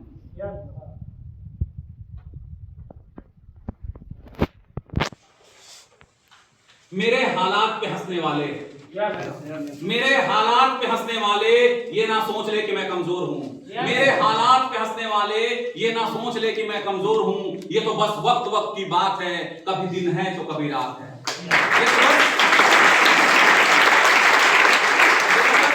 ये तो बस वक्त वक्त की बात है, कभी दिन है तो कभी रात है। अभी तो सूरज का निकलना बाकी है, कि अभी तो सूरज का निकलना बाकी है, अभी तो चिड़ियों का चहकना बाकी है, अभी तो मुर्गे का बांग देना भी बाकी है। इस काली रात के पीछे उजाले की किरण मुझे दिखाई दे रही है। इस काली रात के पीछे उजाले की किरण हम सबों को दिखाई दे रही है। यस और नो? काली रात के पीछे उजाले की किरण मुझे दिखाई दे रही है, जो धीरे से मुस्कुराते हुए मेरे कानों में कह रही है कि रोहित हिम्मत मत हारना, कि हिम्मत मत हारना, मैं आ रही हूं, बस थोड़ा सा तुमको और आजमा रही हूं। रास्ता कितना भी कठिन हो पर ग्लेज बिजनेस का साथ मत छोड़ना, तूफान कितना भी आ जाए पर अपने सिद्धांतों को मत तोड़ना। मेरे हालात पे हंसने वाले ये ना सोच ले कि मैं कमजोर हूं। ये तो बस वक्त वक्त की बात है, कभी दिन है तो कभी रात है।